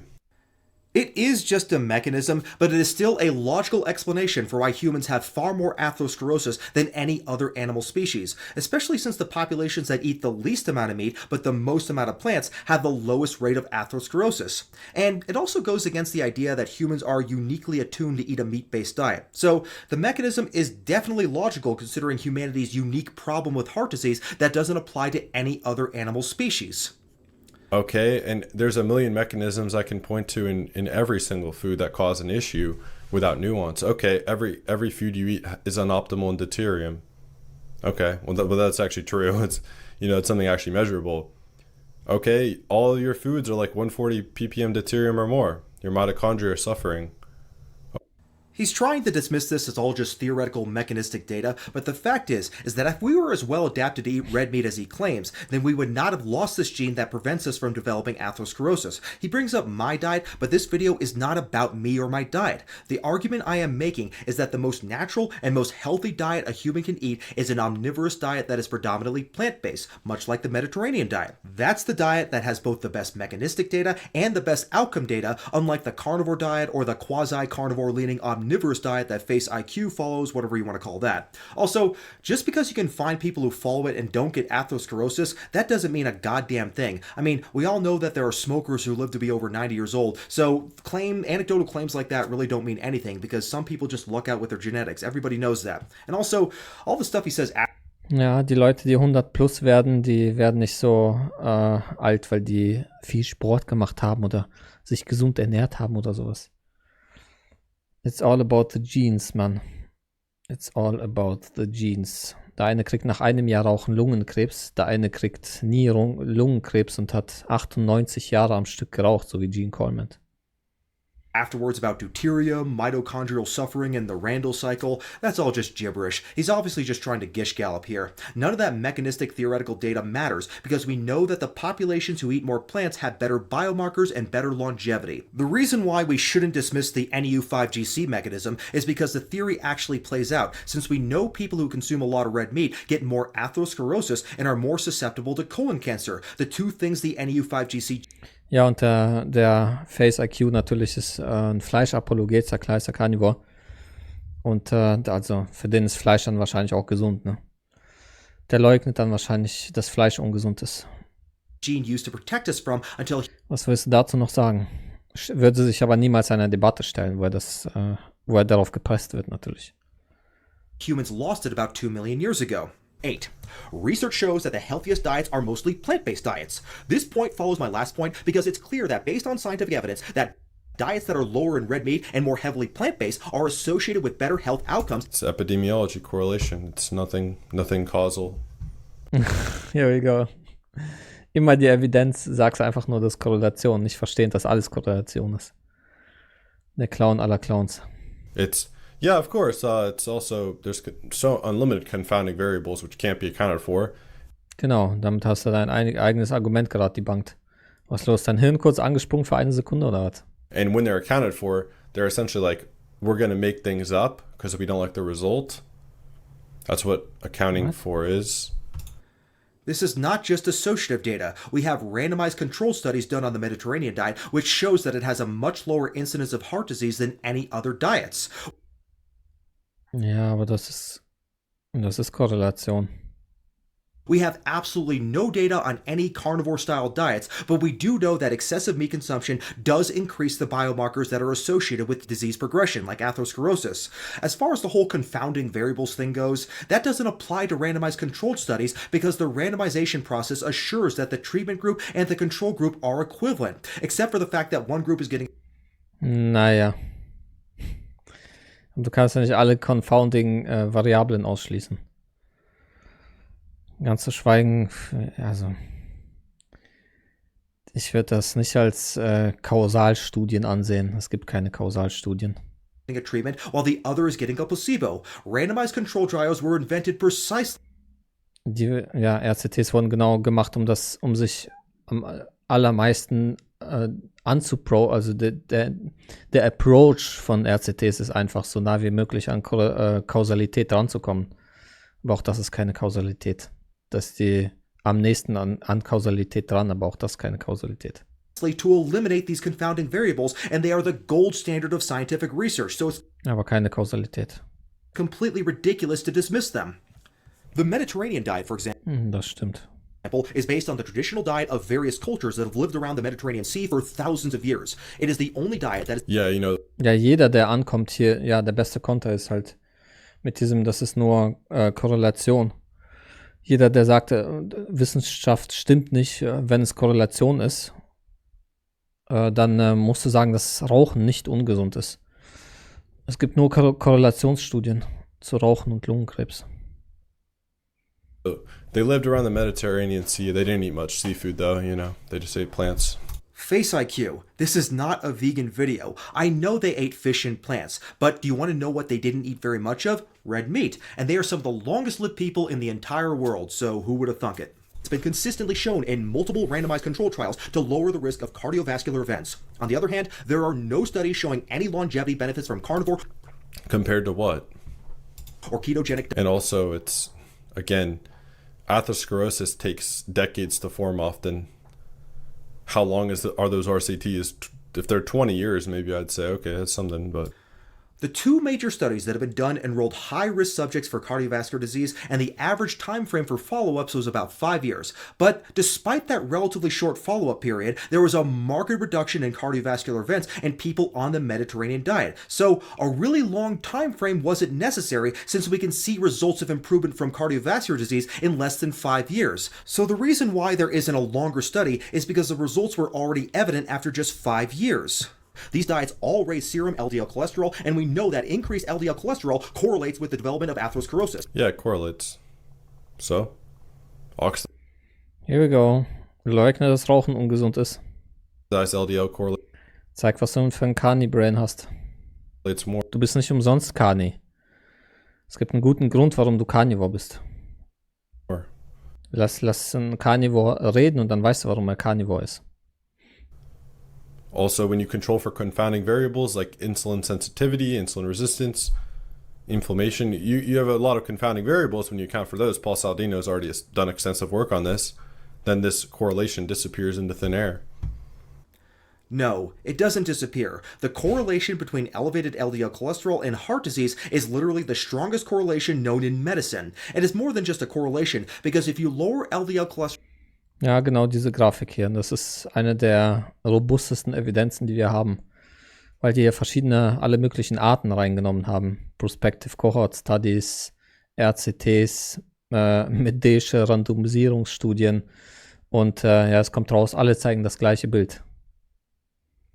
By any intervention, whether it be Bei any intervention, ja. diet, exercise, statin use, PCSK9 inhibitors, or any other intervention imaginable, it will Alles, was du dir noch vorstellen kannst. Und alles zeigt genau das gleiche Bild.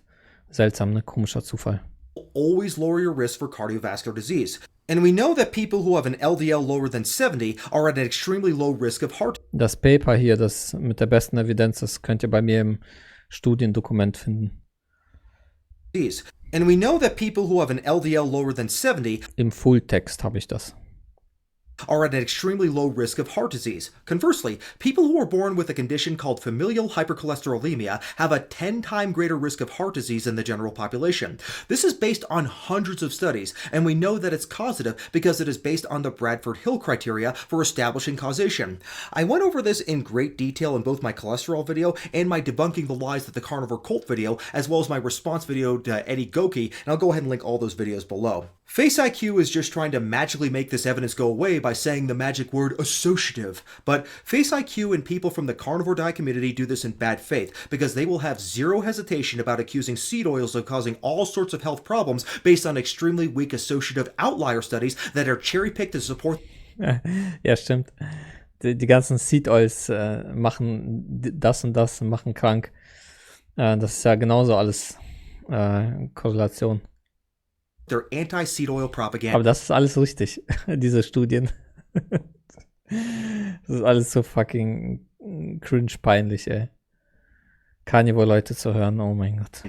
If we were to adapt FaceIQ's epistemology on nutrition science, then nobody would be able to make any health claims about anything. Ja, ganz genau, weil alles Korrelation ist. We wouldn't even be able to say that drinking alcohol causes inebriation. Yes, oder Rauchen. Or that smoking causes lung cancer. Here we go. Vielen Dank. Since that's associative data too. But ja. That's why analytical tools like the Hill criteria exist, because it helps us establish causation from associative data. And we know it works. And also, like I said...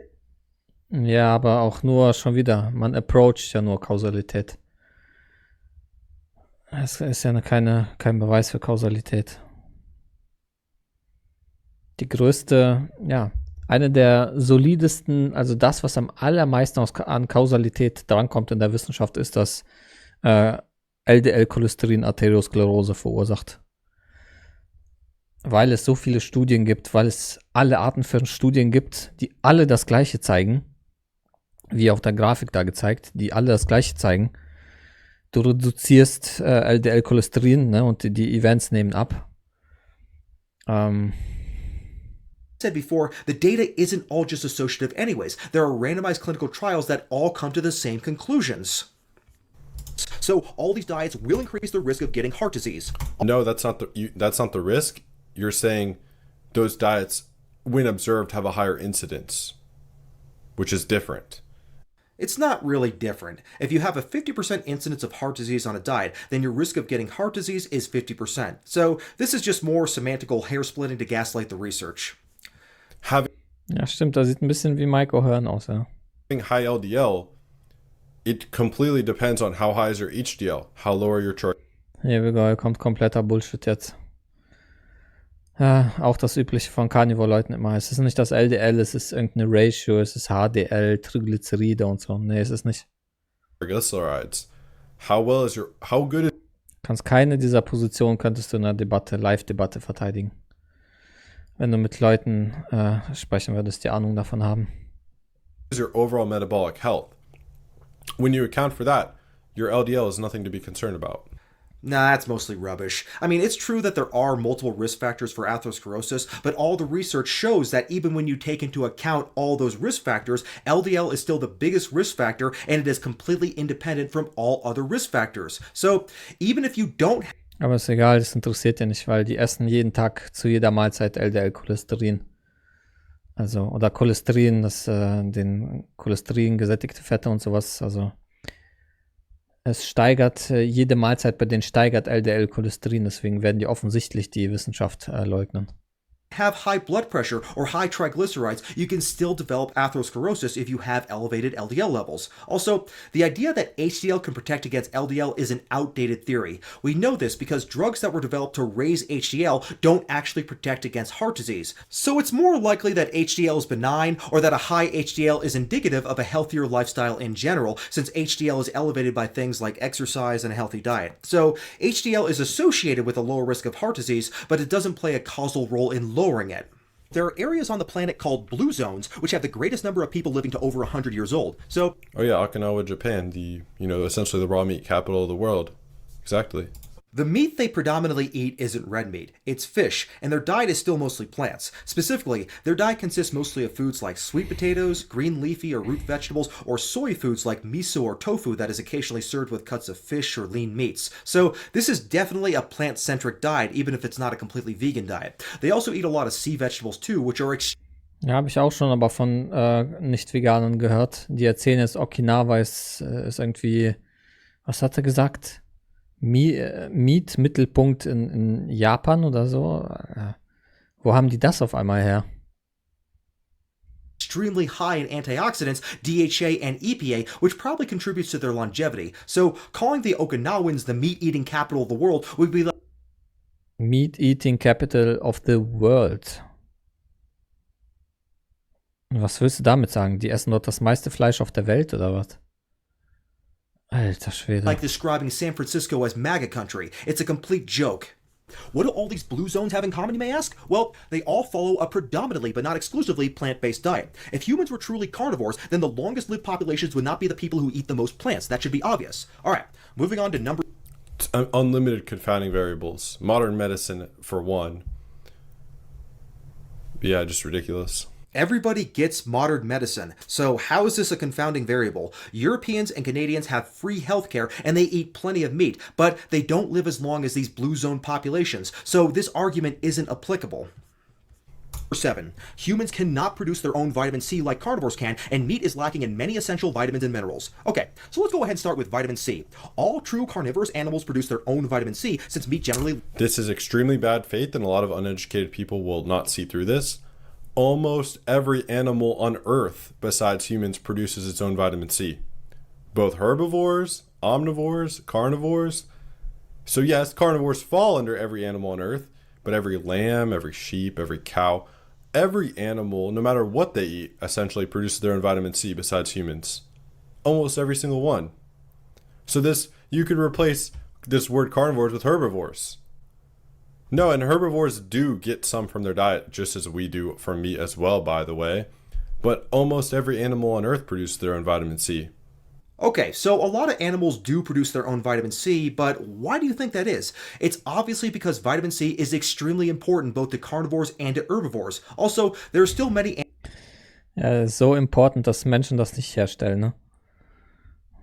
Animals that don't produce vitamin C besides humans, including primate species, which are our closest relatives, and they are omnivores. Wir haben irgendwie echt Pech gehabt in der Evolution. It's also notable that none of the animals that can't produce vitamin C are carnivores, and that's because carnivores cannot get enough vitamin C from their diet from just eating meat. So, if humans are carnivores, they would produce their own vitamin C. Lacks vitamin C. Of course, humans don't produce their own vitamin C. They have to get it from plant sources. If you look at it... Nope, you can get it from animal sources like liver. Or even muscle meat raw. Table of significant dietary sources of vitamin C from the NIH, you'll notice that all the sources are from plants. Meat contains no vitamin C. False. False. I'll put up the analysis. That is completely false. Boom. Just provably false statement. Done. Okay, I guess technically he's right. There is some vitamin C in skeletal meat, but let's go ahead and take a look at what he's showing us here. It says that with 2.2 pounds of grass-fed beef, you get 2.56 milligrams of vitamin C, which is 25% of what you'd need to prevent scurvy. So you'd have to eat 8.8 pounds of grass-fed beef every day just to avoid scurvy. And Oh man, diese Carnivore-Clowns, ey. grain-fed beef is even worse. So if you ate enough beef to get enough vitamin C just to stop scurvy, you'd end up looking like Jason Blaha. Jason Blaha, der nächste Unfall. Exception to this rule is from organ meat, which does have a very small amount of vitamin C. Diese Leute sind wirklich, es ist wirklich Comedy einfach nur. Keiner kann sowas ernst nehmen, oder? but not nearly as much as what is Even found the muscle meat has it. False. in plants. So It has less than plants. What's the physiological requirement, though? Who cares? Who cares if plants had 10,000 milligrams and liver at 5, but all you need is 1? Okay, so who cares? we do know what the physiological requirements are. You need to consume at least 10 milligrams per day in order to prevent scurvy. We know this because in people who actually get scurvy, they have to be treated with a dose of at least 10 milligrams of vitamin C per day to effectively cure their scurvy. Is it possible to get that from meat? Well, yes, you can, at least theoretically. You can either eat 8.5 pounds of beef, or you can just eat 1 orange. It's up to you. Oh mein Gott, ey. Carnivore Trottel war doch die beste Überschrift, oder? Passt doch. Den Scheiß kannst du dir echt nicht ausdenken, Mann. Scurvy is actually very rare, but when it does happen in the modern age, it's usually in cases where people refuse to eat fruits and vegetables. In other words, people who follow the carnivore diet. Fortunately for FaceIQ, though, he does eat fruit, so he's probably safe. Ja, und dann gibt's halt noch so Psychos für mich, ne, die natürlich nur Pflanzen essen und dann haben die noch so reines Vitamin C, also. Na, weißt du, wie der Vitamin C-Löffel dafür aussieht? Kennt ihr den Vitamin C-Löffel? Das ist so ein winziger Löffel. Ja, das ist nicht der Vitamin C-Löffel, das ist ein anderer, der ist viel zu groß. Der Vitamin C-Löffel ist 1/5 davon. Also ungefähr 1/5 davon. Von der Größe her. Weil das ist ja viel zu viel. Du brauchst ja nur die extrem kleinen. Also, und wenn du den vollen Löffel nimmst, hast du 120 Milligramm. Das ist ja mehr, als du brauchst. Also, ja. Ja, stell dir vor. Possible to get vitamin C on a carnivore diet if you eat organ meat, but it would Ich habe ja noch Vitamin C wenn ich A bis Z nehme. Multivitamin ist ja 100% nochmal Vitamin C drin, also, ja. Oder man kann halt kiloweise Fleisch essen, ne? Und versuchen, um auf seine 100% zu kommen. have to be from raw Ascorbinsäure. organs, since heat destroys vitamin C. So Exactly, which is why you should be eating them raw. Ach so, ja, genau. Man soll Fleisch auch noch roh essen, genau. Oh mein Gott. carnivore dieters claim they don't need as much vitamin C in their diet as people on a plant-based diet because Das kannst du dir alles einfach nicht ausdenken. Wie kann man so verkehrt liegen mit einfach allem? Wie kann man so ein Mensch sein? Das ist mir aber auch früher schon, das ist mir von vor 5, 6 Jahren schon auch mit Low-Carbern und sowas aufgefallen. Wie kann man einfach bei allem das Gegenteil sagen?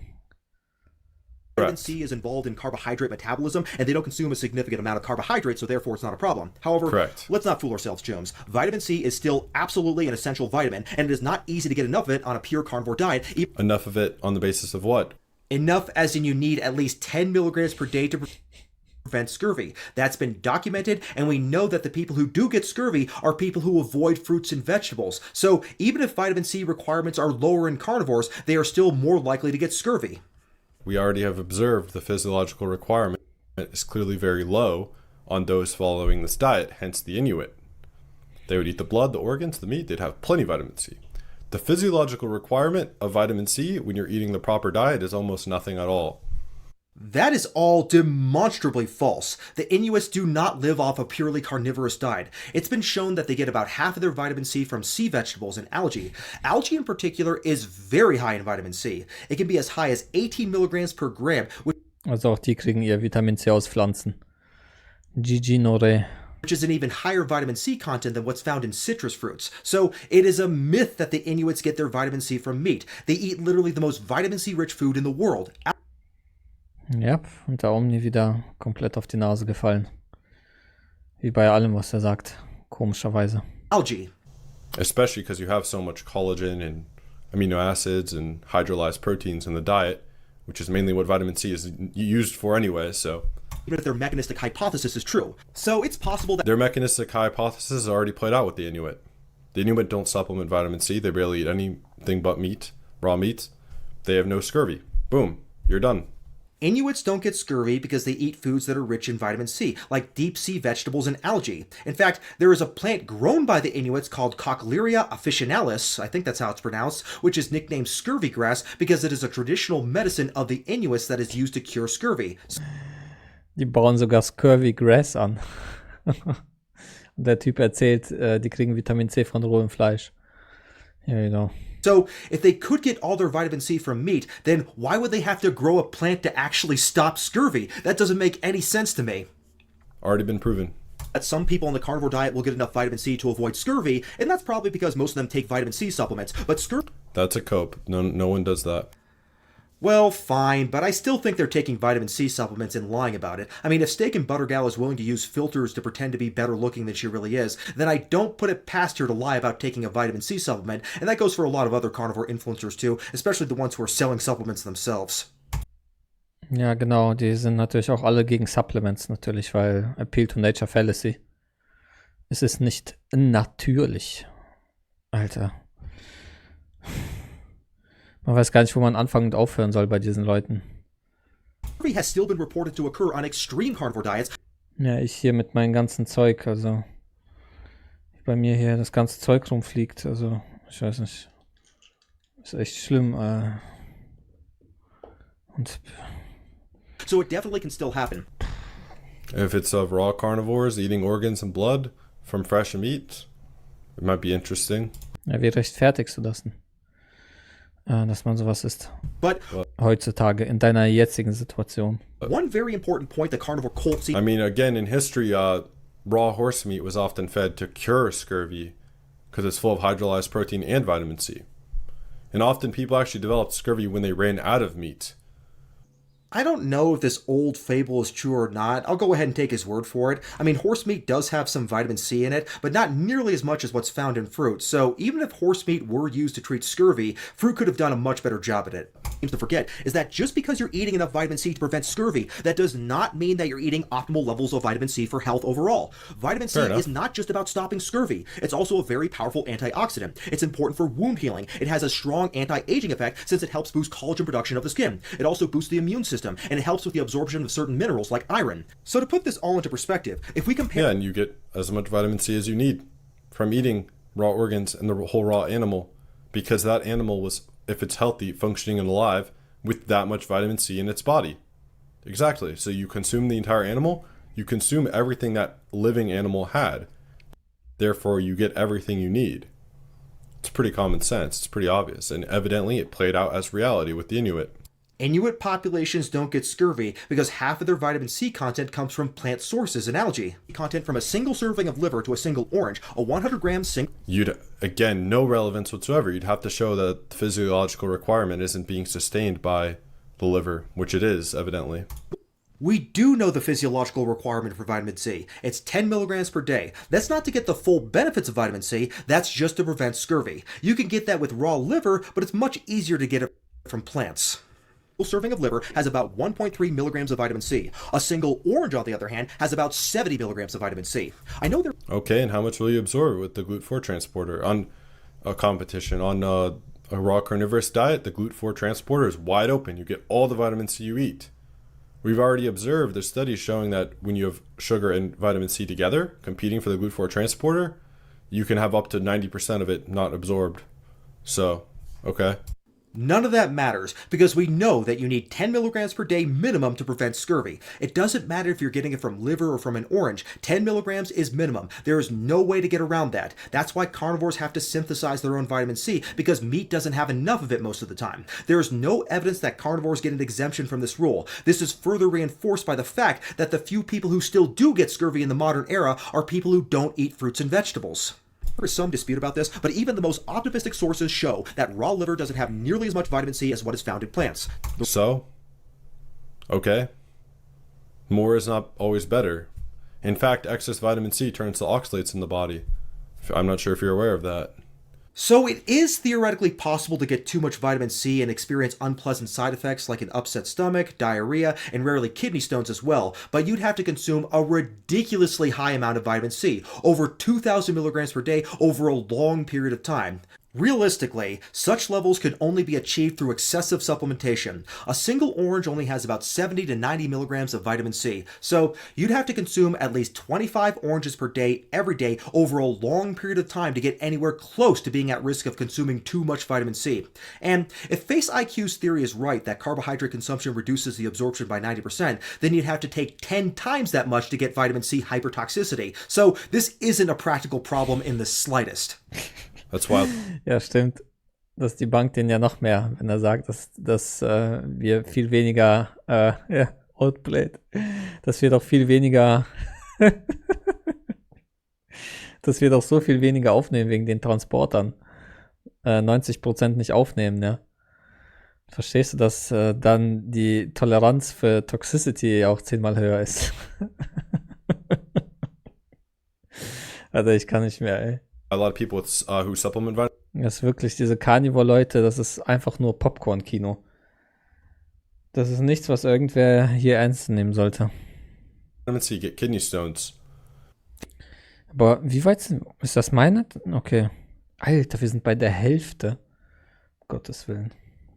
Then don't supplement it. Just get it from fruits and vegetables, or if you're an Inuit, get it from algae. Recommended daily dose of vitamin C is about 90 mg. Wir machen natürlich nur bis 21 und dann ist Schluss. Aber ja, ich muss ehrlich sagen, ich hätte eher das erste Video darauf reagieren sollen. Vielleicht machen wir das noch, weil das war besser. Das war auch viel strukturierter und da ging es auch mehr um Fallacies, so Logikfehler. Ja, wir hätten darauf reagieren sollen, aber ja, okay. Das ist auch Unterhaltung, Abendunterhaltung. Dann kann man zusehen, was ein Unfall, wie hart man auf den Kopf gefallen sein kann. Recommended for who on the basis of what? Yeah, for the Western dieter. It's all associative anyway. Look into how the RDAs are formed. It's a complete joke. No, it's not associative. We know through direct intervention that you need at least 10 milligrams per day to avoid scurvy. We know that because that's how scurvy is actually treated. Joke. Milligrams per day. So even if you ate nothing but raw liver, you still wouldn't get anywhere close to that number. You may get enough. So who cares about that number? It's not a number for raw carnivores, is it? Come on, man, use your brain. The number for raw carnivores is still at least 10 milligrams per day. No exceptions. Everybody needs at least 10 milligrams per day of vitamin C to avoid scurvy. And to get the additional benefits I mentioned, you need to consume a lot more than that. Of vitamin C to stop scurvy, but if you want to experience all the other great benefits of vitamin C, then eat some damn fruit. If you No basis for proving that assertion, and I'd agree, eat fruit if it's seasonal, by the way. Yes, go ahead and eat a fruit because it's a better source of vitamin C. If humans were actually carnivores, then they wouldn't need to eat vitamin C at all since true carnivores produce their own vitamin. All other animals produce vitamin C essentially. No, not all, but certainly all true carnivorous species do. So it's clear that meat is not enough to meet their vitamin C requirements. So you can imagine. Ich nehme dieses Vitamin C-Pulver übrigens nicht gegen Vitamin C-Mangel oder sowas, sondern zur Steigerung der Absorptionsrate von Eisen. Also immer wenn ich Haferflocken esse, trinke ich Vitamin C-Wasser danach. Immer wenn ich Bohnen esse oder Linsen, trinke ich auch Vitamin C-Wasser. Also ich nehme so einen Scoop, das sind 120 Milligramm. Einfach nur, um Eisenaufnahme zu steigern. Und ja, schadet ja nicht, das Vitamin C-Wasser. Ist einfach nur sinnvoll, deswegen mache ich das. Aber ja, ich kriege ziemlich viel Vitamin C. Weil es ja auch in Multis drin ist. Und ja, ich bin Veganer, also ich esse nur Pflanzen. So kommst du um dein Vitamin C nicht drumrum. Imagine just how much harder it would be for a human to meet them since we don't produce our own vitamin C. Even the herbivores. You're just selectively mentioning the truth, and you're leaving out the fact that it's not only carnivores that are doing this. I'll list up all the animals on screen that produce their own vitamin C. But there are also a lot of animals who don't produce their own vitamin C, most notably our closest relatives, primates, and primates all eat fruit. So FaceIQ is right that vitamin C production is a common trait amongst various species, but none of the exceptions to the vitamin C producers include carnivores. All carnivorous animals produce their own vitamin C, no exceptions. If we were carnivores, we would produce our own vitamin C too, but we don't because we are omnivores. Vitamin C. Ja, das ist echt ein guter Punkt. Like I said earlier, we can't do that though. Humans have lost the enzyme that most other animals have to synthesize. Most other animals, exactly. Ha. Vitamin C on their own. We have to eat our own vitamin C, and the best source of vitamin C by far comes from plants, in particular. Again, who cares? We look at the physiological requirement. How much do you actually need? Is it met from raw organs? Yes, there you are. No, we know that you need at least 10 milligrams per day, carnivore included. If you're going to claim that carnivores are exempt from this, then the burden of proof is on you. Mechanistic speculation isn't good enough. citrus fruits. But as it turns out, the lack of vitamin C is only a small part of a much bigger problem with the carnivore diet. Meat is not only lacking in vitamin C, it is also lacking in vitamin E, vitamin K1, fiber, calcium. Lacking in vitamin E, it's one of the best sources, especially organs. What are you talking about? No, it's not. The highest source of vitamin E comes from sunflower seeds, almonds, avocados, and spinach. Certain fish contain a small amount of vitamin E, but the best sources by far are plant-based. A 100-gram serving of liver has 0.38 milligrams to 1.1 milligrams of vitamin E. A 100-gram serving of almonds, on the other hand, provides 25.6 milligrams to 31.4 milligrams, and almonds aren't even the best source of vitamin E. The bottom line is that the best sources of vitamin E come from plants, not meat. And magnesium. It's a fat-soluble vitamin. It doesn't matter. Everybody consumes fat in their diet, even vegans. Lacking in vitamin C, it is also lacking in vitamin E, vitamin K1. K2 does everything K1 does and more. It's not essential. No, vitamin K1 is still an essential vitamin that has different functions from vitamin K2. K1 is crucial for blood clotting, while K2 is important for bone health and heart health. They're both very important, but K1 is only found in plants, particularly leafy greens and vegetables. Meat is not only lacking in vitamin C, it is also lacking in vitamin E, vitamin K1, fiber, calcium. Fiber is not a nutrient. It doesn't matter. Fiber has a lot of health benefits, which we'll go into later in this video. Calcium's plentiful. Your physiological requirements surpassed. And if you're really worried about that, then you could eat dairy, which is also an animal product. Or you can eat plants. The point is that calcium is not commonly found in meat. So the fact that we have to consume other food sources to get optimal levels of calcium, that's a very good sign that humans should not eat an all-meat diet. Ancient humans didn't consume milk, so their calcium sources definitely had to come from plants. And magnesium, of course. Nope, that's in meat. Plentiful, especially when you eat the whole animal. Yes, it is in meat, but plants are a much better source. Meat is a terrible source of all these nutrients I'm talking about, and there is research that proves it. This study right here analyzed the nutrition content of 4 different carnivore diets and found that the diets were deficient in thiamine, magnesium, calcium, and vitamin C. And in some cases, they were even deficient in iron, folate, iodine, and potassium. They all had fiber intake significantly below recommended levels. Of course, FaceIQ will claim without evidence that the recommended levels don't apply to carnivores, but again, he's just making that up. Of course, in the case of fiber, carnivores will claim that it has no benefits because it's not a real nutrient. And even though it is true that we don't actually derive any nutrition from fiber, fiber still plays a very important role in the gut microbiome because it reduces the risk of colon cancer. Associative? Confounding, not science. Oh It's my a God. study, it's not science. It's not just associative data. The data is based on 185 prospective studies and 58 randomized clinical trials that included 4,635 subjects. Overall, the data shows that eating a high-fiber diet compared to a low-fiber diet caused a 15 to 30% decrease in all-cause mortality, including cardiovascular disease. A high-fiber diet also reduced the risk of coronary artery disease, stroke, type 2 diabetes, and colorectal cancer.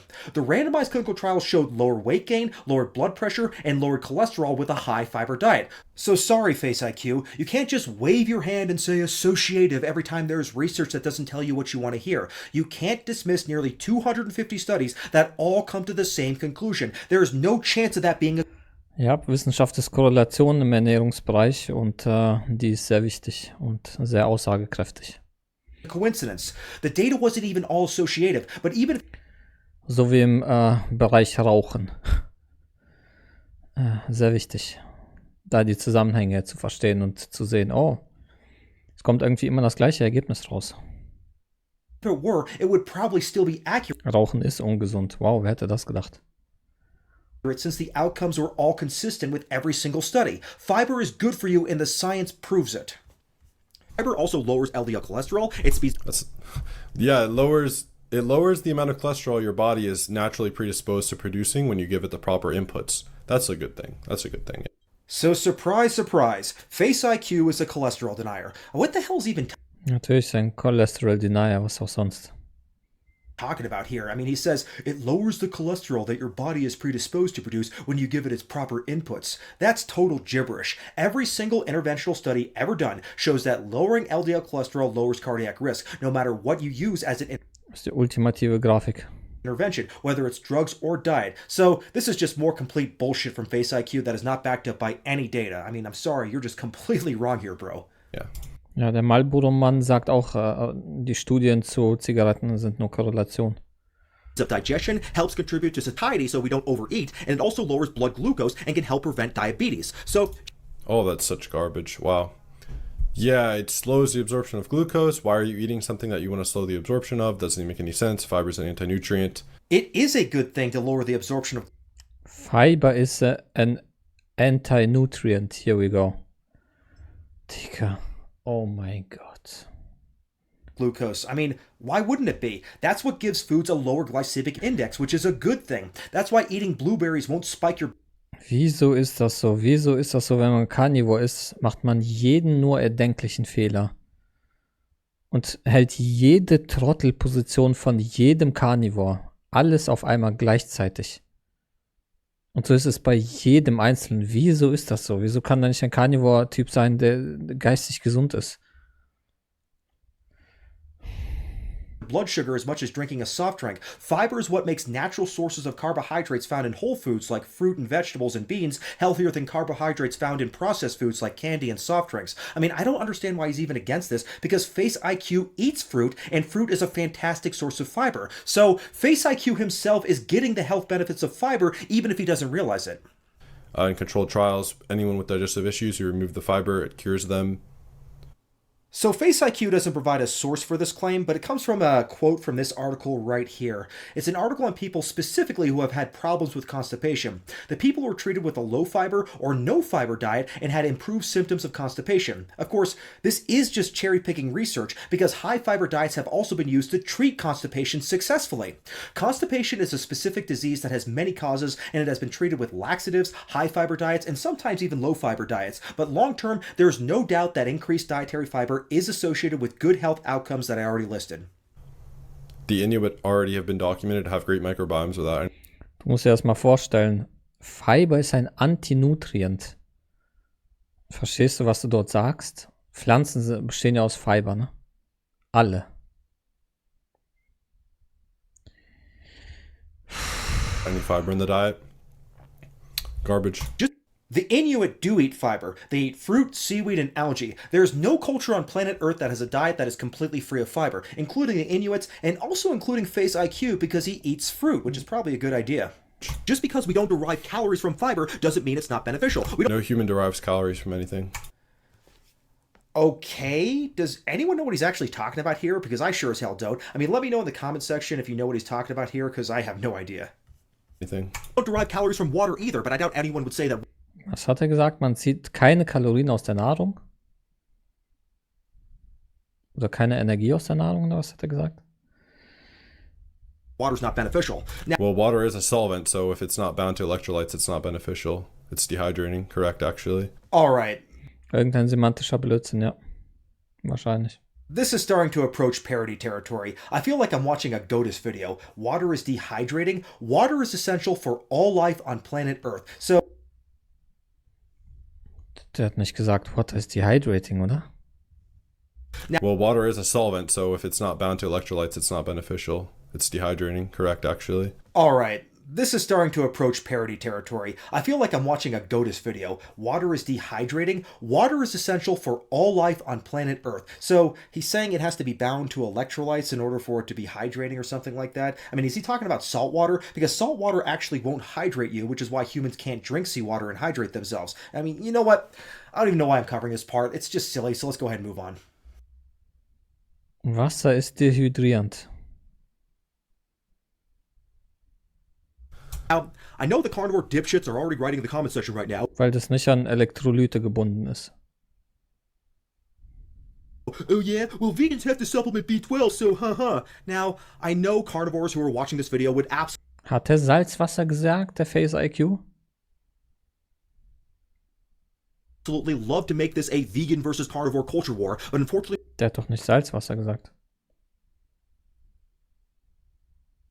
Destilliertes Wasser? Ja, aber es hat niemand von destilliertem Wasser geredet, oder? for them, this isn't a vegan video. Carnivores will Yeah, fair enough. Your diet's garbage. Everyone knows that. It's not about your diet, though. You can dig your own grave of, like... Du hast Salt gehört. If not bound to electrolytes, ja. Ich verstehe nicht. Wenn man sagt, Wasser hydriert und er dann sagt, if it's not bound to electrolytes. Aber das meint man ja nicht, wenn man sagt, Wasser hydriert. Medication and supplementation. Cool, I don't care what Also man sagt, es Wasser hydriert und dann spricht einfach von einer anderen Modalität, und zwar von irgendeiner, wo Wasser nicht an Elektrolyte gebunden ist. Why? Ja, wir hatten das erwähnt. your opinion is on my diet. This video isn't about that. We try to make everything they talk about a vegan versus carnivore culture war debate, but what they're forgetting is that you don't have to be a vegan to realize that the carnivore diet is stupid, and a lot of non-vegans have actually criticized the carnivore diet. Oh, I'm glad this guy. I'm glad he made a commentary. He's really educated. That's good. I'll make sure to check out his work.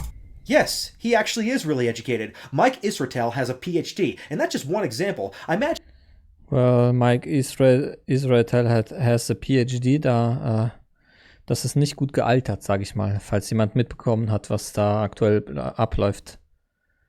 Das ist nicht gut gealtert. if you were to survey the vast majority of doctors and scientists, they would all agree that the carnivore diet is completely stupid. And besides, if carnivores are all so against supplements, then why do they sell them? I swear, 90% of these carnivore grifters are selling shitty, overpriced... That's fair. Solomon Nelson joined the chat. Fair enough. Well, cool. I'm glad we could find some common ground.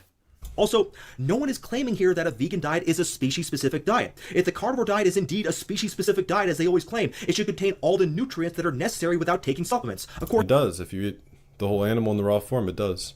the easiest way to get all the nutrients you need is to make sure plants are part of your diet. All right, False. let's go ahead and move... It's harder. Literally taking up space. Every plant's missing vitamin A, D, K2, the active form of B6, B12, creatine, carnitine, taurine, carnosine. Every plant is extremely deficient in nutrients.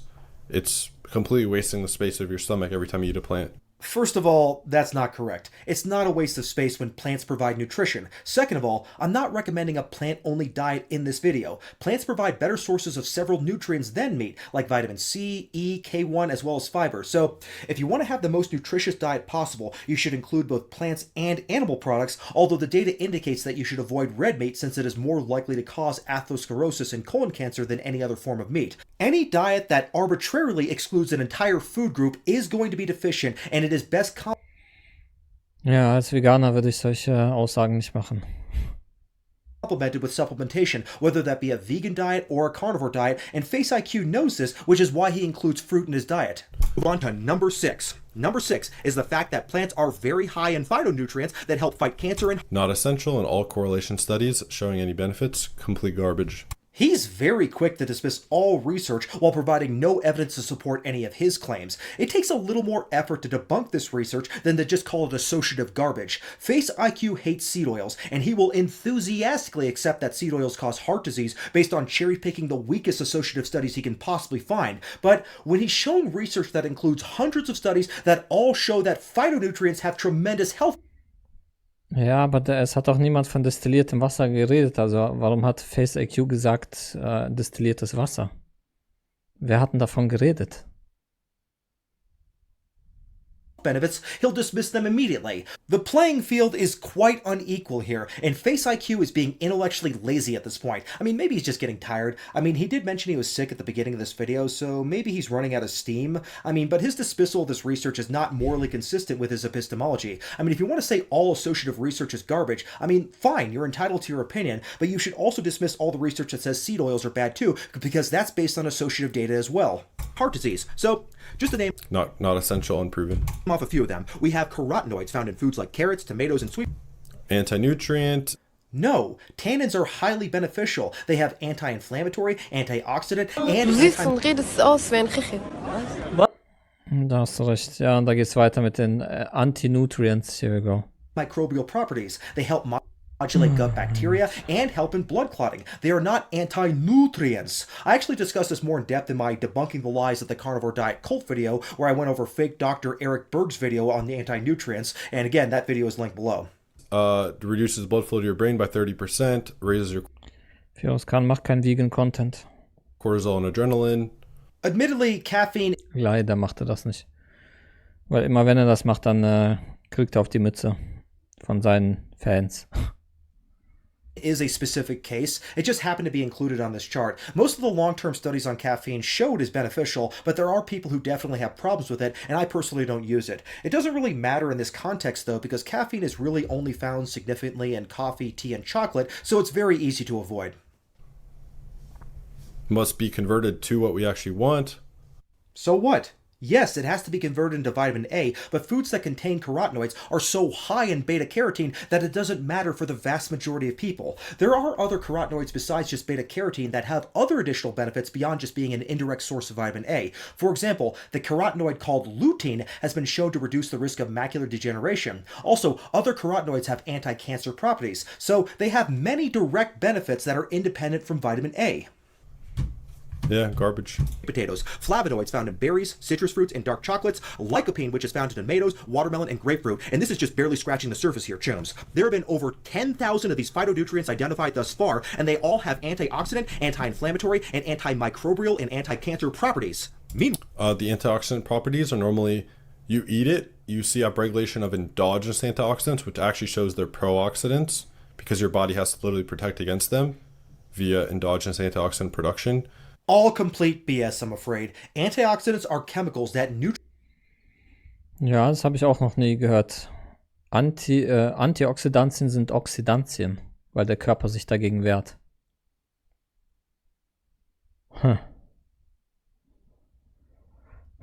neutralize free radical oxygen atoms in a test tube. Many phytonutrients have that property. It is a chemical property and has nothing to do with stimulating endogenous antioxidants. This is just complete gibberish. These compounds are classified chemically as antioxidants and work as well in a test tube as they do in the human body. And this is just all a mechanistic fallacy anyways, because we already know that populations of people who eat the foods that are highest in antioxidants live the longest. That's why the Okinawan Japanese live nearly twice as long as the Maasai and the Inuits, and that's because they're eating a large quantity of foods that prevent cancer and heart disease. So we already have the outcome data to prove that FaceIQ is wrong. So most of the things there, like tannins, are just anti-nutrients that bind to minerals, cause kidney stones.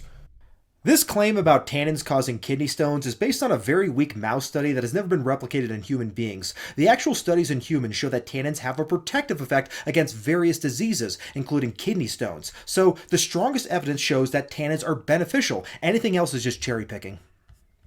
Ja, Tannine sind gesund. Ja, alles, was der FaceIQ als ungesund bezeichnet, ist gesund. So, ja, Carotenoide, Tannine, Polyphenole, Flavonoide, Antioxidantien sind gut. Oxalates build up in your body. Goitrogens disable your thyroid over time, lower your iodine. It can cause retardation in kids. This has been observed. Ja, zum Glück haben wir Evidenz dazu. Vegane Ernährung und Schilddrüsengesundheit. Most kids zeigt genau das Gegenteil, und zwar Endpoint Health Outcomes. Was am Ende dabei rauskommt. Die haben niedrigere Wahrscheinlichkeit für Schilddrüsenüber- und Unterfunktion. kidney stones are due to oxalates, dietary oxalates, and excess vitamin C turning into Ja, wer Feros Vegan Content macht, holy shit. Das wär's. oxalates. Der hat so eine große Fanbase, das ist, da sollte man ein paar Videos von mir empfehlen. In seinen veganen Videos, der hat ja mit diesem Nikolai Binner oder sowas gesprochen, ne? Der hat ja so eine vegane Mappe sogar. Da hat er Bilder von mir, also aus meinen Videos ausgedruckt. Witzig. Yeah, most of the things you listed are just poisons. Whew, Christ almighty, that is some serious gish galloping. Things like oxalates and goitrogens, just like all of these other anti-nutrients, are destroyed by cooking. So almost nobody's going to be getting too many goitrogens in their diet. And even if they did, goitrogens are not an issue just so long as you're getting iodine in your diet, which pretty much everybody does, unless you're living in the third world. Ja, der streut das so in seine Videos ab und zu rein, das Thema. Excessive vitamin C consumption would have to be over 2,000 milligrams per day, which is pretty much impossible without excessive supplementation. All the research ever done on plants shows that the benefits far out Nutrients. away any negatives. If it really were the case that plants were producing toxins to stop us from eating them, then why do the longest lived populations on Earth eat the most plants? Why is it that the healthiest diet is the Mediterranean diet, which is mostly plant-based? This recent article reviewed all of these so-called anti-nutrients and concluded that Der betont das so geil. Nutrients. while if ingested in isolation in large quantities, they could Nutrients. Also für den Kommentar Vegan 7 gehörst du gebannt. For President, Alter. Das ist der absolute Cancer auf der Welt, ey. Der Typ. theoretically have negative effects. In reality, quote, these compounds are rarely ingested in their isolated form. Einer der schlimmsten Menschen auf diesem Planeten, ohne Scheiß. Also. Da wird vielleicht nur noch übertroffen von irgendwelchen Leuten aus der politischen Bubble da. Aus der Verleumder-Bubble. Da findest du überhaupt das Bösartigste, was auf diesem Planeten existiert, aber ja, der gehört schon mit dazu. Top 10. Format as we know from how these foods are traditionally consumed. Plant-based diets which contain these compounds also contain thousands of other compounds in the food matrix, many of which counteract the potential effects of the anti-nutrients. Therefore, it remains questionable as to whether these fucking nutrients compounds are as potentially harmful as they might seem to be in isolation, as they may act differently when taken in within whole foods. Ich nehme hier auch Antinutrients in Pillenform. Hier zum Beispiel sowas hier. Beta-Glucane in Pillenform. Antinutrients. Oh shit. Naja. Foods that are properly prepared, unquote. Their defense is for the plant because the plant doesn't want to be eaten. It wants its fruit to be eaten to propagate the species. Garbage. If plants were producing toxins to stop humans, they would also produce these very same toxins to stop other plant-eating animals. So, how is it that over 1/3 of all animal life consumes plants? Schon wieder hat er sich selbst in die Hose geschissen, ja. If these plants are producing toxins to stop us, they're doing a pretty shitty job, especially since there are people who live to over 100. Ja, Früchte und Pflanzen, die bilden Antinutrients, damit man sie nicht essen soll. Also sind sie dann auch offensichtlich ungesund. Also ja, sehen wir ja in Studien, ne, zu veganer Ernährung. Komparative Analysen. Wie ungesund es ist, sich nur von Pflanzen zu ernähren mit den ganzen Antinutrients. Nutrients. Ja, komm, Leute. Ist gut. Wir haben es hier, glaube ich. Okay, machen wir ein bisschen. Okay, warum hat er immer den Mund so offen? Okay, ja, das Bild ist okay. Ja, kannst keinem erzählen, den Scheiß. Das ist einfach nur Brainrot-Content, nennt man sowas, glaube ich. Einfach nur wirklich zum Hirnzellen verlieren, aber ja. Vielleicht, das war sein erstes, oder? People. Ich glaube, das war sein erstes, ja, ich glaube, das ist das erste. Und darauf reagieren wir vielleicht nochmal. Das Video ist so gut, ey. Das ist so fucking gut.